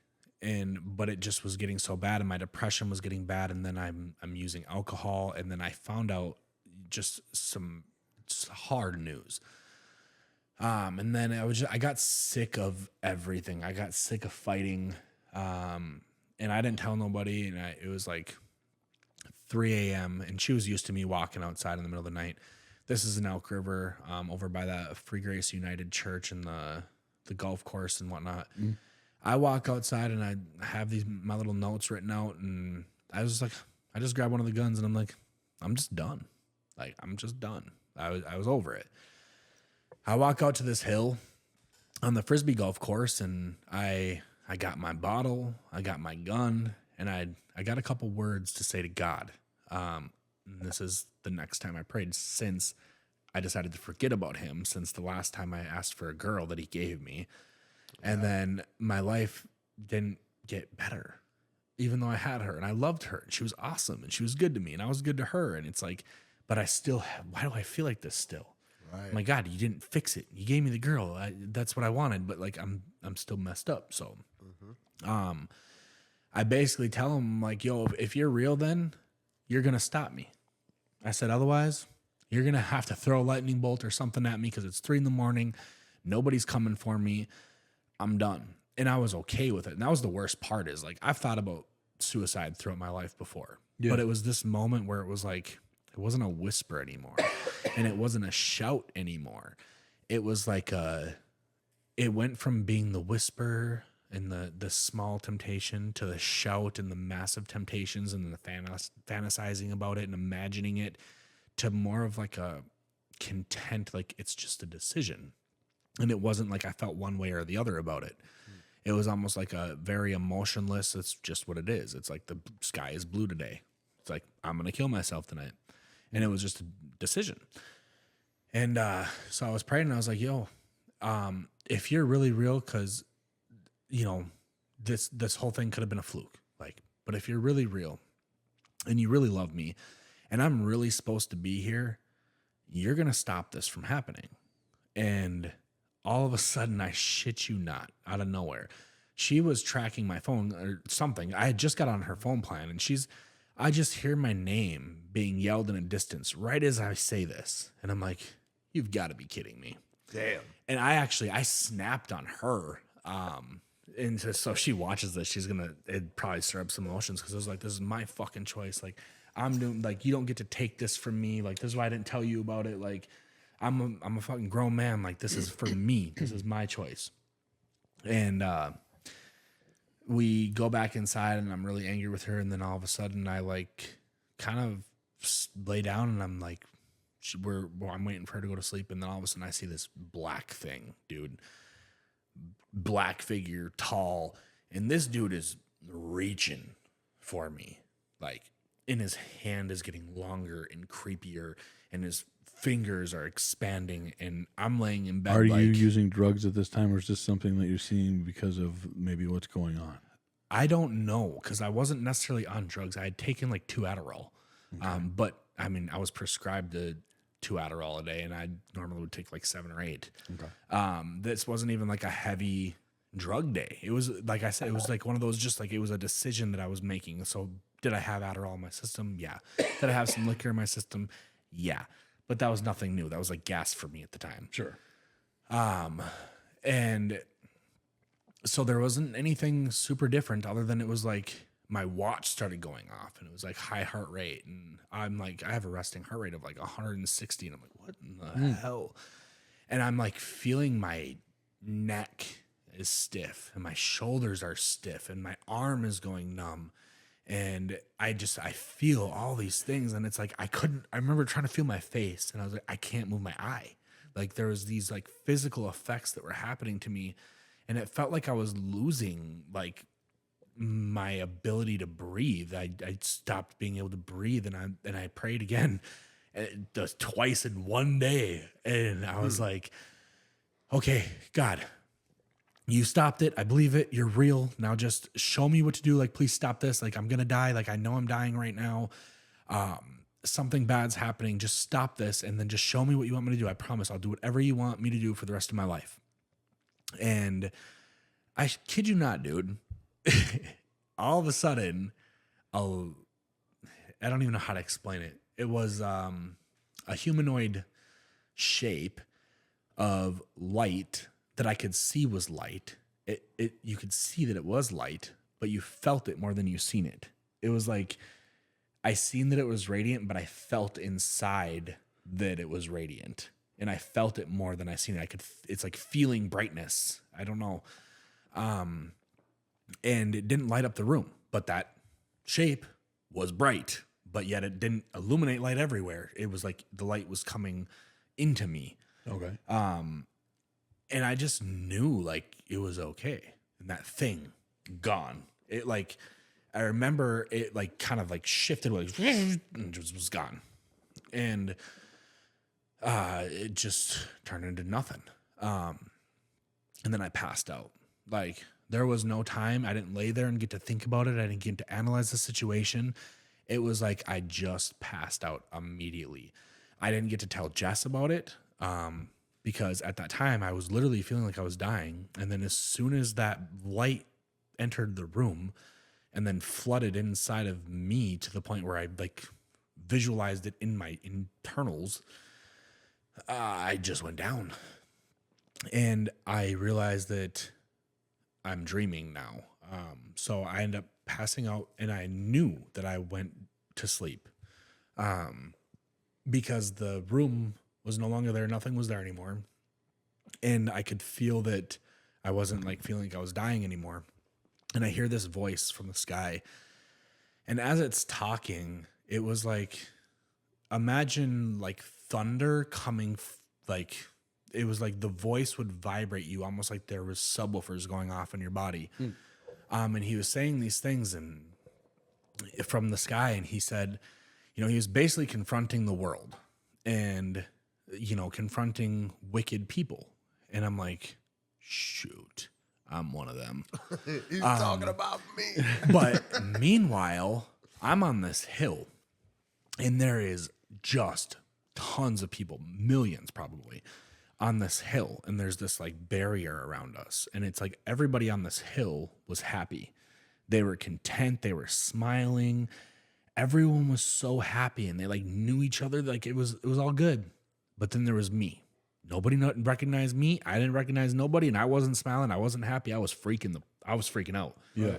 And so I'm watching as, this voice from the sky says, "You will now witness my wrath." And a lightning bolt comes down, which is all of a sudden surrounded by like rocky, volcano-y material, then tornadoes. And then as it was coming down, it was being surrounded by additional like environmental destruction, essentially. And it was just blasting. And I watched as like the earth was just being obliterated, but not these people and not this place. And I didn't know why not these people, why not this place. And nobody there was like perfect or anything. They were all just normal people. And why was I there? I'm like a bad dude. Like I have never done I've only ever done good for my family and my friends. If you weren't my family or my friends, you weren't even hardly human to me. You were a means to survive for us. And it was all about survival. And all of a sudden this thing takes on a spiritual shape, goes onto this hill with all these people, and he's walking toward me. I'm like, oh, nope. So I'm skirting, bro. I'm like trying to get away, and I'm like running to like, is there a corner somewhere? Like, I don't want him to see me. Like, I know I'm not supposed to be here. I'm like, I must have like hijacked or hacked heaven somehow, because I'm in and I shouldn't be. Right. But it was like, no matter how far I ran, he just was getting closer and closer, and he was just walking. He was just chill. And then he comes up to me finally, and he ends up looking at me, and I stopped, and I'm like, oh no. And he looked at me, and he just said, "Whose child are you?" And I was like, now mind you, I hadn't read the Bible. I didn't know too much about it other than anything I did hear. I wanted to just be like, that's fake. Right. So you never really experience Automatically dismiss it. Automatic Automatically dismissal. write it off. And so, but I knew Christian Bible thumpers, these freaks out here, they're like, yeah, well, I'm the son of God, or I'm the child of Jesus, and or a child of God, and Jesus is the son of God. And so I was like, ooh, and I was thinking of my dad's name, and then I was like, I'm your child. And in that moment, it was like I had all this fear and all this shame, and I was like, you were thinking your dad's name. I was but thinking you my said, dad's. I'm your child. Yes. So it was a disconnect from your what you thought and said. It was like I was thinking my dad's name, but then I said, I'm your child. That's interesting. And because I was like, because I remember thinking literally, I was like, if this is God, I'm supposed to say I'm God's child. And in my opinion, I'm like, this has got to be God. Nobody else could have just done what I just seen happen. So I just like was trying to get away with it. Like, well, I'm your child. And then he said, why have you turned your back on me? And I didn't feel like, it wasn't like I felt confronted or shameful necessarily. It was weird. It was more like I felt like, it felt like a dad having a conversation with you and like being like, yo, stop your stuff. Like he was trying to understand you and trying to explain it all in one sentence. And it's like when he asked me the question, I knew the answers inside. It was almost like whenever he would ask me the question, or when he would make a statement, it's like I didn't just know what he said. It was almost like I felt the emotion of it, and it was like I could see things and feel things in a different way. It was like there was more depth to a conversation instead of just a sentence back and forth. Instead of just the words, there was like these emotional and these like these just feelings that were associated as part of the language almost. Right. And so when he asked me, why I turned my back on him, it was like, for some, like, I just felt like it was more like, I felt like I didn't want to anymore. That was like my response to it. Like, I didn't even say a word about it. Like it was a rhetorical question, but it made you go, yeah, why did I? Literally. And it made me feel like, is this what I was missing? And like, I felt like, is this one of those things that I got to see? But then where it all changed, dude, he touched me on my head and he said, "I'm not here." And then he put his hand on my heart and he said, "I'm here." And so, and for me, that meant a lot because everything has to be like I have to see physical. I have to think it. I have to know it. It has to be knowledge. It has to be this and that. Like I'm a very analytical person who seeks knowledge. But it was And like, get out of your head and just literally feel it. It was like he was saying, connect internally. You don't have to study everything. Right. And it doesn't have to make logical sense. Yeah. It doesn't have to be scientifically explained. but in that 'Cause moment, if you feel it, it's real. yeah. Right?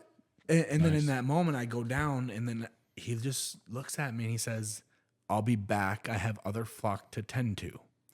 And he just like went up, and I woke up. And my wife will tell you too. My mom actually was at my house at this time because it was she was staying with us for a little bit in the apartment, and I couldn't talk. It was almost a week that I couldn't speak words after this event.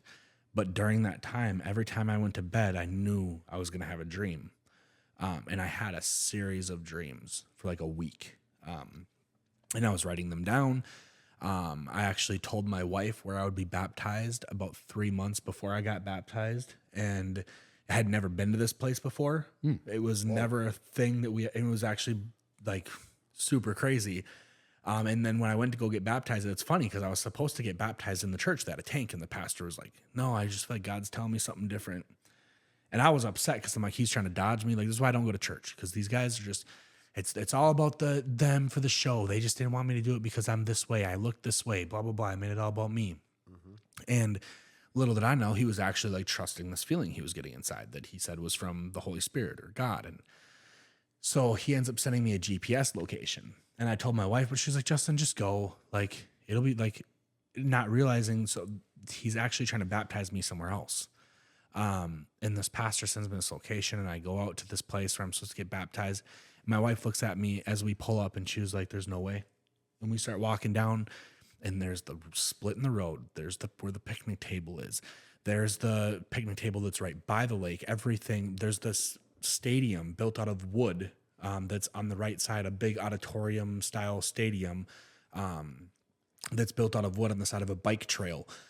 And I described how it went downhill, and I described the stadium, and I described all the placements of all the picnic tables. And then it was also weird because I told her there was also going to be somebody else there.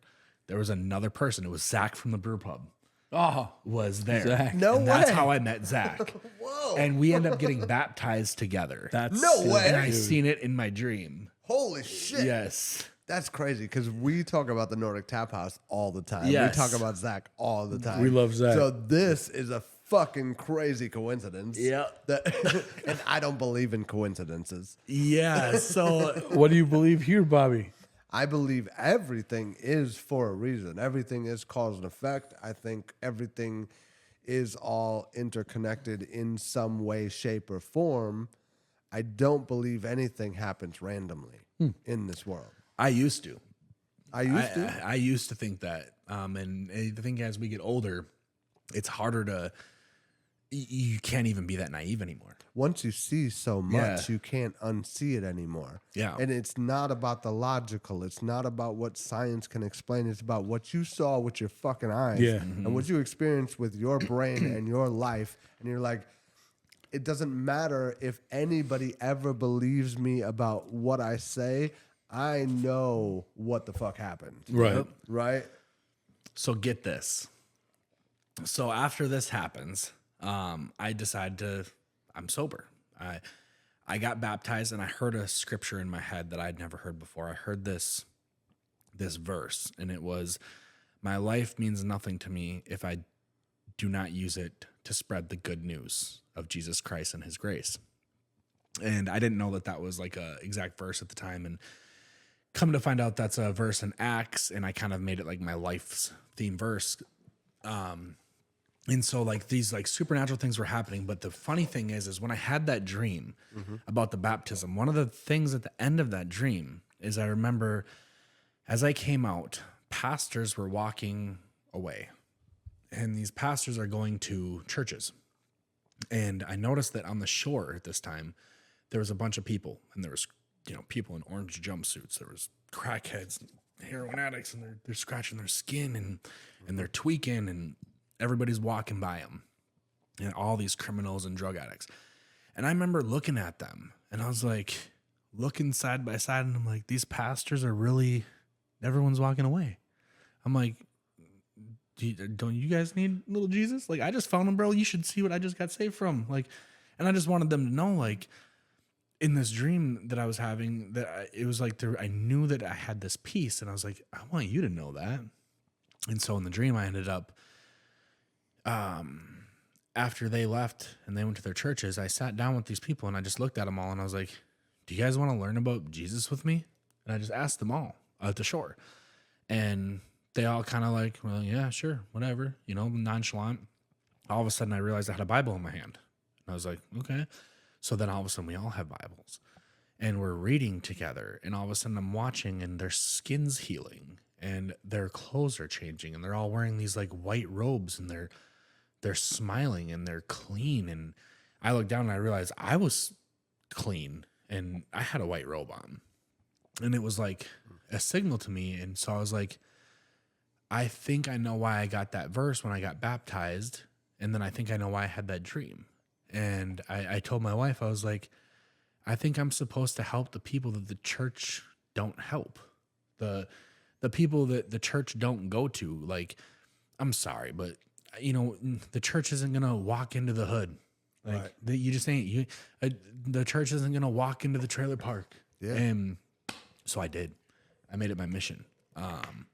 I started churches in really bad places. I helped people start churches in really bad places. I went to the bad places, and I still do. That's my thing. So I felt like that's what God was calling me to do.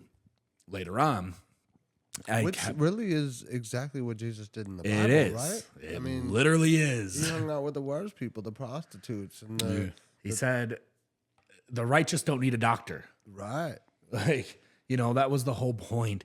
And then also it was the righteous people that he was flipping tables on. Exactly. Like, and that's where people miss it. Like, Those money changers that said they were of God. Yeah. They were trying to sell you your way into heaven. And he was like, nah, that's not okay. That's what, when people say using God's name in vain, when we say swear words, right? Which people say goddamn and things like that is God's name in vain. But really in the Bible, mostly what using God's name in vain meant was people using the Bible and using religion in a way to manipulate people and get money from them and act like they're righteous when they're not. Yeah. That's God using God's confronted name in vain. that so many times throughout the scripture too, about the religious people taking advantage of they were taxing them. They were getting all their stuff. And then not only that, but they would take your best lamb, your best cow. Right. And they would use it as a sacrifice to God. And God was like, you're giving me burnt offerings from in the the Old Testament times. You're giving me offerings that you've stolen, essentially. Yeah. You're taking from your people. The best Yep. stuff from from them, right? Yep. That cow could go on to create better cows. Right. But And it's you've like- now destroyed and that you've lineage, ruined that, yep. and that's just a metaphor for everything. I mean- You're destroying everything by taking from taking- these people and trying to manipulate them and control them and, Yeah. Sorry, carry on. And it seems like religious people and organizations can't get away from that sometimes. And I think Right. they're fighting it more than now than ever. But so I'm going through this, and as if God couldn't prove to me anymore that he was real. My wife convinces me to go to this like worship night. And I was like, all right, I'll go. And she's like, it's at a Pentecostal church. And I'm like, you mean those weird people that fall on the floor? And she's like, yeah, I mean, they're not that bad. Like, and I'm like, well, as long as nobody's having seizures, like I'm Like good. fall on the floor, like because they feel the spirit of God Yeah, entering that's them. Those people. Yeah, that I get you. Yeah. So I was a little hesitant. Yeah, Needless it's to a say. bit much. Yeah. So, but I get there and they were worshiping. And it was, you could tell the heart was there. Like, yeah, are they a little theatric? Sometimes they're waving their scarves and dancing and stuff. But I mean, that's, in my opinion, I think that sometimes denominations in religion are created based off of, different personality expressions. So Yeah. like a Pentecostal, they're a little bit more expressive when it comes to, the dancing and the feeling and the moving, and where, a Catholic, they're going to be a little bit more reserved, and they kind of like that more, I tend to see this, and I look at things a little bit differently, I guess, and people can say bad things about different religions and different denominations, but honestly, if God will use it somehow. Right. So, it's not my place to judge that, but I go to this church and this pastor comes up to me and he's like, I got some words to say over you. And I was a little uncomfortable because I was like, okay, I'm standing next to my wife and, I got some other people next to me. Like, dude, what if you start like, what if you're like super like, pastoral and bring up my past or something? You can see things that I don't want you to see. Cause I was like wondering like, cause he's like, I need to prophesy over you. And I'm like, what do you mean prophesy over me, bro? Like, and I was kind of tripping. I'm like, bro, and I'm thinking like, have I lied to my wife at all in the last like 2 years? Like, I'm trying to think of anything I did. And I'm like, this shit's about to come out, bro. I'm like, what do I do? What do I do? There's no confessional in this. Yeah. Church. What the fuck? So I'm wondering what's gonna come out. But I'm like, I mean, I've been a pretty good person for a little while, as long as the past don't come up. And so then I end up letting him prophesy over me, and he's saying all these things about me, and like I'm letting him talk. And he just he's got his hands on my shoulder, and he's also got his hands. My wife has her hand on my shoulder, and he is like saying, he's trying to lead into the spirit, and all of a sudden he starts saying things that don't make no sense how he would know. And I'm like, oh, here it goes. But then he said something that really got me. And he said, When he started doing that, did you believe him or did you think it was like some fortune teller type shit? It was hard to believe him at the time because I was really new to understanding what religious people did and why they did it. You were just hesitant, or was it super general stuff that he was saying? That was where that it could got- apply to anybody, Yeah. like some astrology. It started stuff. off at first very general. Okay. And I'm like, you can literally look at me and see that about me. I remember one time he in the very beginning, he was like, I can see that you have no tolerance for fake, and you're a very real, blunt person. I'm like, dude, I'm literally at church in a cutoff and combat boots. Like, what do you think? That's a little surface level. Like, I remember I'm wearing a black cutoff and black jeans and brown combat boots. Like, I'm clearly like rough around the edges. Right. So I'm like, you don't need to know all that. And then, but all of a sudden then he started getting really specific, and he wasn't talking about like current stuff. He was talking like he was hitting it all spot on. But I was like, you probably do this a million times a day. You've learned how to do this. Right. But then he's like, telling me about my future. I'm like, no way. And I kind of like thought it was silly, but he was like, one day you're going to have a construction company, and mind you, like I said that? Yes. And I've you had had no never thought about construction it? experience. Like this was not something that I had been doing my whole life. Right.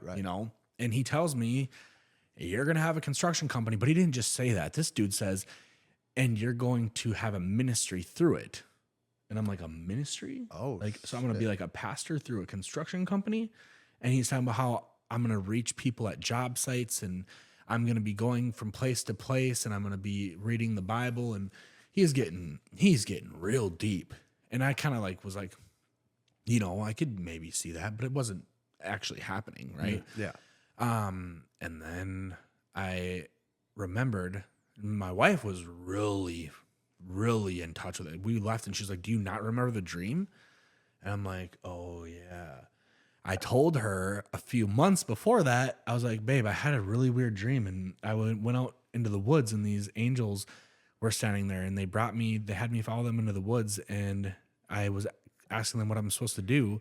And they showed me like woodworking and they were like, use your hands. And I was like, okay. So I'm using my hands and they said, work with your hands. And then I ended up building this dresser. And then they showed me putting a cross necklace and then a Bible college certificate on it, on this top of this dresser I just made. And so I was like, okay, so I got to make cross necklaces. I got to graduate Bible college and I got to work with my hands. Okay, cool. But then that You were taking it very literally. yeah. But then when that pastor said that and he prophesied that afterwards, I'm like, all right, what is this? So mind you, when we started this company, I was about to lose everything. We taped a Christmas tree up to our wall for Christmas for the kids, and I got a lot of kids, so that was sucky. We taped a Christmas tree up on the wall, and I had just started kind of working in construction and trying to learn it with a pastor, actually, who was doing it. And I linked up with him, and he started trying to teach me some things, and I end up... I was so broke, dude. I thought for sure we were done for.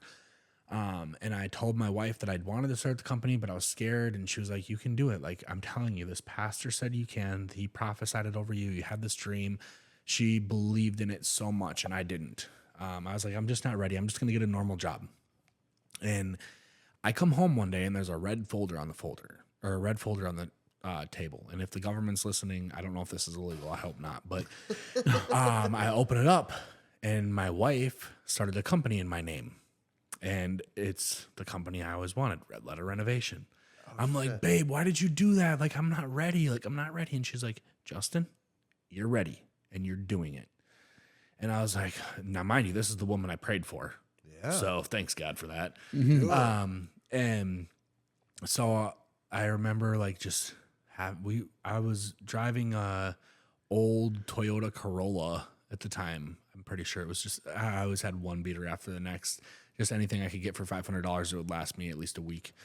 Until my next paycheck. Just enough to get me to my next paycheck. And then I'll buy another car to get to work to make sure that I work for you and I collect no money at the end, but I can buy a new car to work for you next week. Right. But so we tape up this Christmas tree and I have talk with the kids. I'm like, you know what? You guys might not know this about me, but when I was a kid, we didn't get Christmas. We didn't get all this stuff that you get. And I feel so bad that you're not getting it right now. But I think it's good.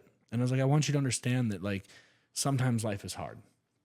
I work my butt off so that you don't have to get to experience that, but you are now. You have a Christmas tree that is colored on a piece of paper that is taped to a wall that we are calling our Christmas tree this year. And we don't have no choice. And it was okay. Because we were going to make it. And I told them, I'm like, next year's going to be different. First year of business cleared over $1 million in our first year. Holy shit. Yep. Super awesome. And we grew quick. I just basically was like, God, if this is what you want me to do, if this is what you called me to do, if this pastor's right, if my wife is right, if these dreams are right, and the church is right, and everyone says that if you do what God wants you to do, he's going to make a way. And I'm like, make a way then, because I'm doing it. And I made over $1 million in the first year. I'm on my second year now. We have migrated into a much bigger office. We aren't working out of our backyard anymore. We've actually moved 2 offices now because we keep growing. We have amazing staff, an amazing team. And you know what we're doing every day? Bible studies. You know what we're doing?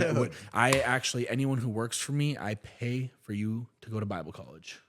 I pay the whole thing. Wow. All together. And you get to skip work for that and get paid for it.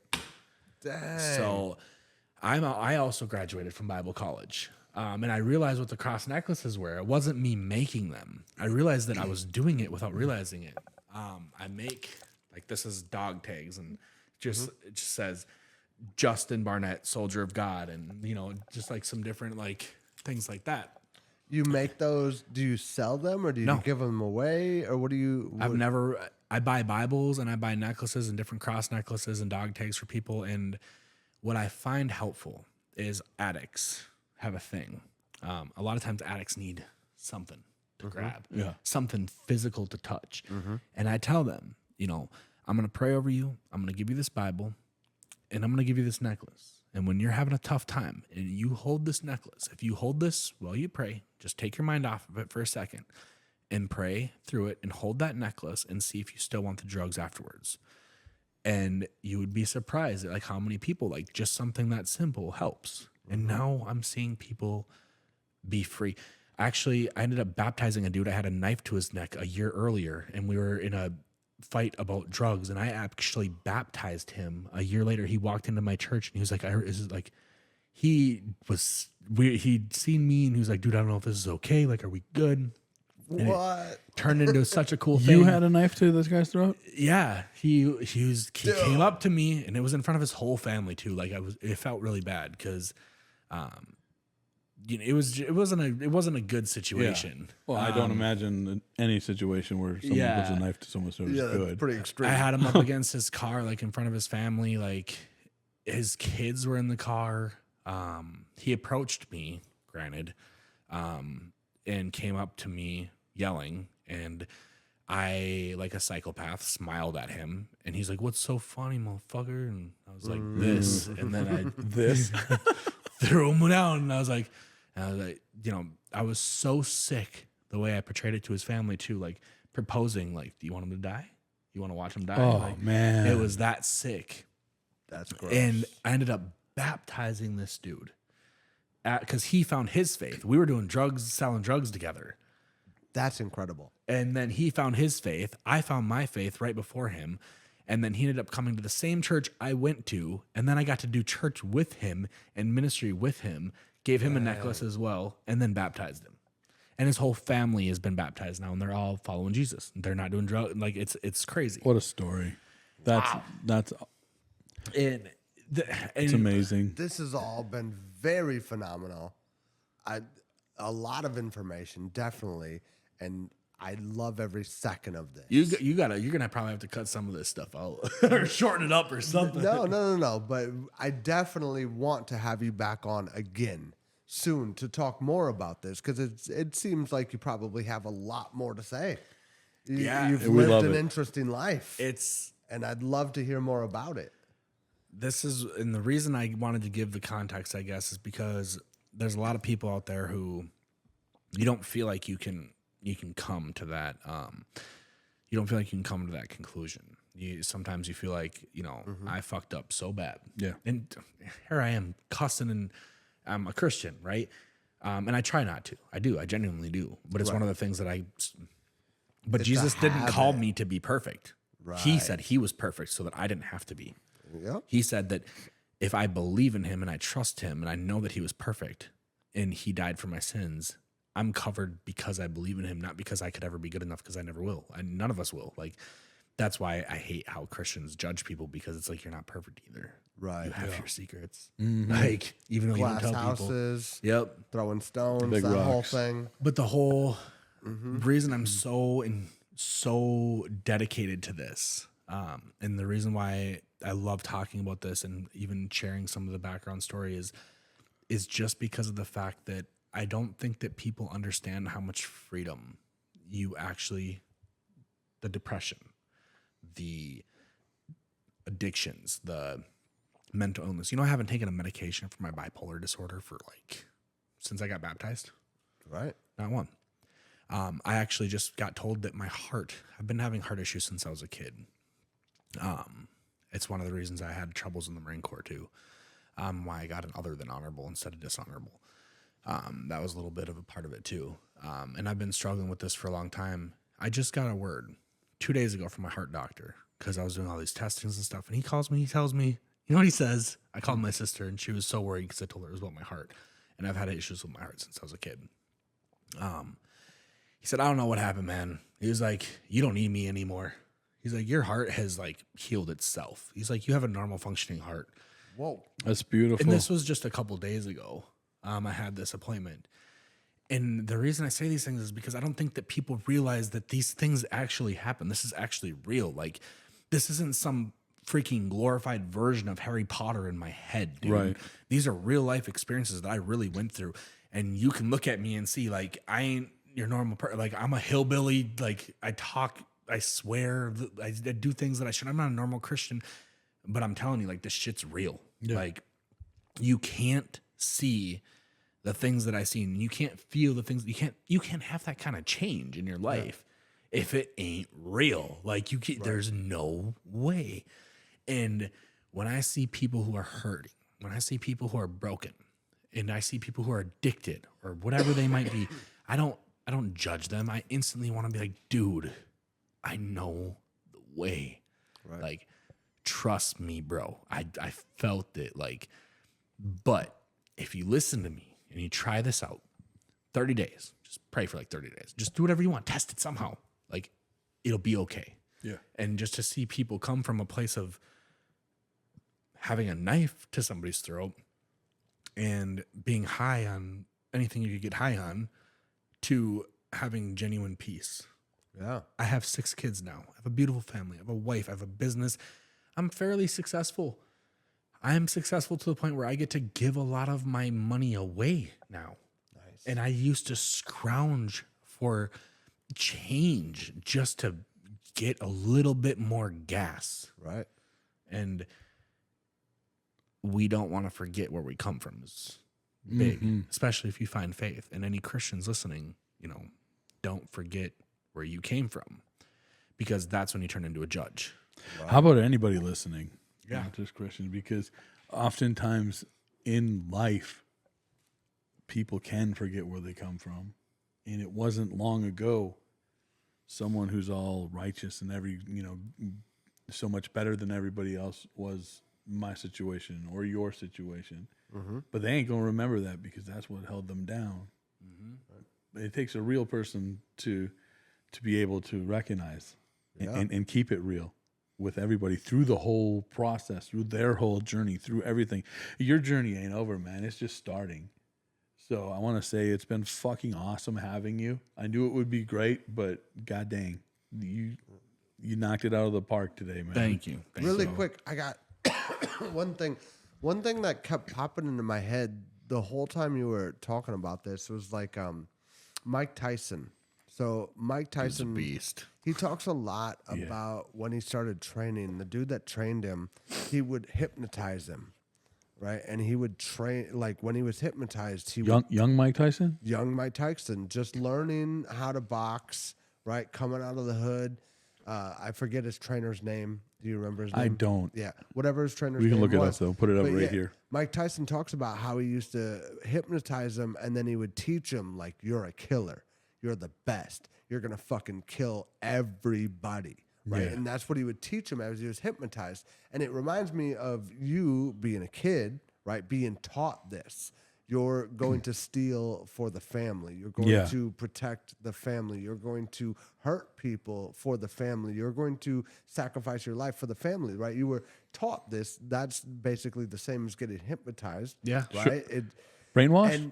And Essentially. Is that essentially? Joe Rogan asked him, he said, so they hypnotized you and they taught you this, but did anybody ever teach you how to undo that? Turn it off. Exactly. Did they ever teach you how to turn that off? And he said, no. That's why I got stuck as that fucking bad guy. And then even when I wasn't in the ring, I was doing all these bad things because I was taught to be this killer, this fucking outrageous person, right? And so it's like you were taught how to turn that on as a child. Nobody ever taught you how to turn it off. The Marine Corps taught me how to amplify it too. Right. And yeah, in certain ways, it probably made it worse. Yeah. Right. But so ultimately, you had to find that in yourself and within Jesus or God or however you want to phrase that. You had to find that yourself. Yeah. Right? Nobody taught you how to turn that off. Just like nobody taught Mike Tyson how to turn that off. He had to find that in himself somehow to do that. And I bet a lot of people are struggling with that. They were taught how to turn it off or turn it on. Yeah. But they don't know how to turn it off. Right? Yeah. That's tough to deal with. And It it might be starts with- violence, it might be drugs, it might be stealing, it might be just manipulating people or whatever you were taught to do. you might be struggling with, I don't know how to turn this off. What worked for you, Justin? Well, the first thing that worked is listening to some of the things that people around me said. A lot of times people will confront you and say something about you, and you don't want to acknowledge it because, well, you don't know me like that. Right. But sit down and think about that. Like, sit down and think about what people have said about you. And if you can be real with yourself, you're going to find that sometimes they're not just talking shit. They're right. Yeah. You're going to find that, dang, I was selfish. Dang, I was manipulative. Dang, I was this. But it starts with being able to be real with yourself. And if you can't do that, if you can't see yourself as the bad guy in any situation, because no matter what, you are the bad guy in some situations. It's just, and no matter how good you get, you can always still be the bad guy. But the good guy realizes he's being a bad guy and changes. Right. So it's, and then for me, it was, honestly, it sounds so goofy, man. I still got to get used to this. I've been a Christian for like probably almost 5 years now, and I'm still not comfortable always saying this out, but it's because it sounds so weird, dude, but it's so true. Like, I pray, like, I start to think in my head, because don't get me wrong, like, I don't want anyone to think that you turn into a Christian and all of a sudden you're perfect. No, I just fight my battles differently because I still sometimes want to put a knife to somebody. Yeah. Right? There's this part in me. There's this monster inside of me that has been molded and created, and it's just always going to be there. When I get into confrontation, it's not just confrontation, it's life or death. And it's not really in life, you know, it's not really that, but it is to me. That's your instinct. That's your, that gut feeling that you have. So there's a silly thing I do, and then there's the thing I do when I'm really like, I'm getting bad. The silly thing I do is if I start to get mad, I challenge, smile for 10 seconds straight and see if you can still be mad. You can't. You got to genuinely smile for like 10 seconds, and you hold it for 10 seconds. You find something to genuinely smile at. I don't care if you got to look at a video, look at a phone, watch cats doing backflips, or, watch people falling on YouTube, whatever you want to do, whatever makes you smile. People falling is one of the funniest things ever. 10 seconds and see if you're still mad. The other thing is, you set it aside and pray, and like you realize, like, to me, what I do is, the scripture, I've read the Bible, I read the Bible, and it tells me these certain things in there, and I read the Bible, and it makes me get to understand the character of God. It makes me understand what I'm supposed to do and who I'm supposed to go to do it, and how, so me sucking and me not knowing how to do this is okay. Okay, so what do? I pray. And next thing you know, you get done praying, and it's like you're just settled down a little bit more. And he doesn't take the pain away. He doesn't take the burden away. He doesn't make it so that you can turn that switch off, right? But he comes in and he carries the load with you so that you know that it's on. So that you can be like, all right, I got to take this load off. And you throw it on him, and he takes it. And I physically will imagine that. And it just worked, dude. Like, the things that I have been able to stop doing, and the violence that has ceased coming out of me is proof enough to me that it has worked. Some people listen to a chill song, but here's the thing. If you're mad and you go listen to some, I'm sorry, but if you listen, let the bodies hit the floor, and you're pissed off, you're gonna want the bodies to hit the floor. Right. But you gotta be real enough to tell yourself you're being the bad guy. Yeah. And if you can't do that, you can't be the good guy. Yeah. Dude, that's big. I love all of this. I'm so happy you came on the podcast tonight, Justin. Sorry. Yeah, dude doesn't even know your name. He's so happy. I am very happy. He's starstruck. I called Derek a couple weeks ago, so it's fine. It just happens. I'm sorry. You're good, but bro. No, Justin, I'm very happy you came on the podcast. This was a huge pleasure of mine. I am fascinated by everything you have to say, and I can't wait to have more conversations with you, both on and off microphone. Darren? This seems like a good place to end the night. I definitely want you back. Continue, in maybe a reoccurring role, because you've got so much to offer and give, not just us, but everybody. Yeah. And in the sincerity, the authenticity, the genuine, who you are, who you've become, bro. I could never picture you knowing you. I could never picture you the way you told me that you were. That's It the does. goal. It certainly changes nothing except more love for you, brother. Yeah. I just, man, I'm amazed at where you are. I'm so, for whatever it's worth, and if it means anything, I'm proud of who you become, man. No, I appreciate that. And, I just think that other people, we all have this thing in us. We all have our stories. We all have our things. We be real. Like, you be real with it, and everyone can have their story of success. It starts with being honest with yourself, right? And then it starts with having good friends. You have good friends to help hold you accountable. And then all of a sudden the world is going to have a million different success stories. There's people out there who've done such cool things, and part of their success stories that I'm proud of for them is they fought all these challenges, but the way that they became successful was, their faith, their friends, their family, and just remembering, like, that's what makes us win. That's how we win at life. For sure. Absolutely. I love each and every one of you guys. I love you guys. Thank you so much for being on the show. For sure. Thank you for watching. If you enjoyed it and if you want more of this conversation, definitely put a comment down there right now. Peace. Peace.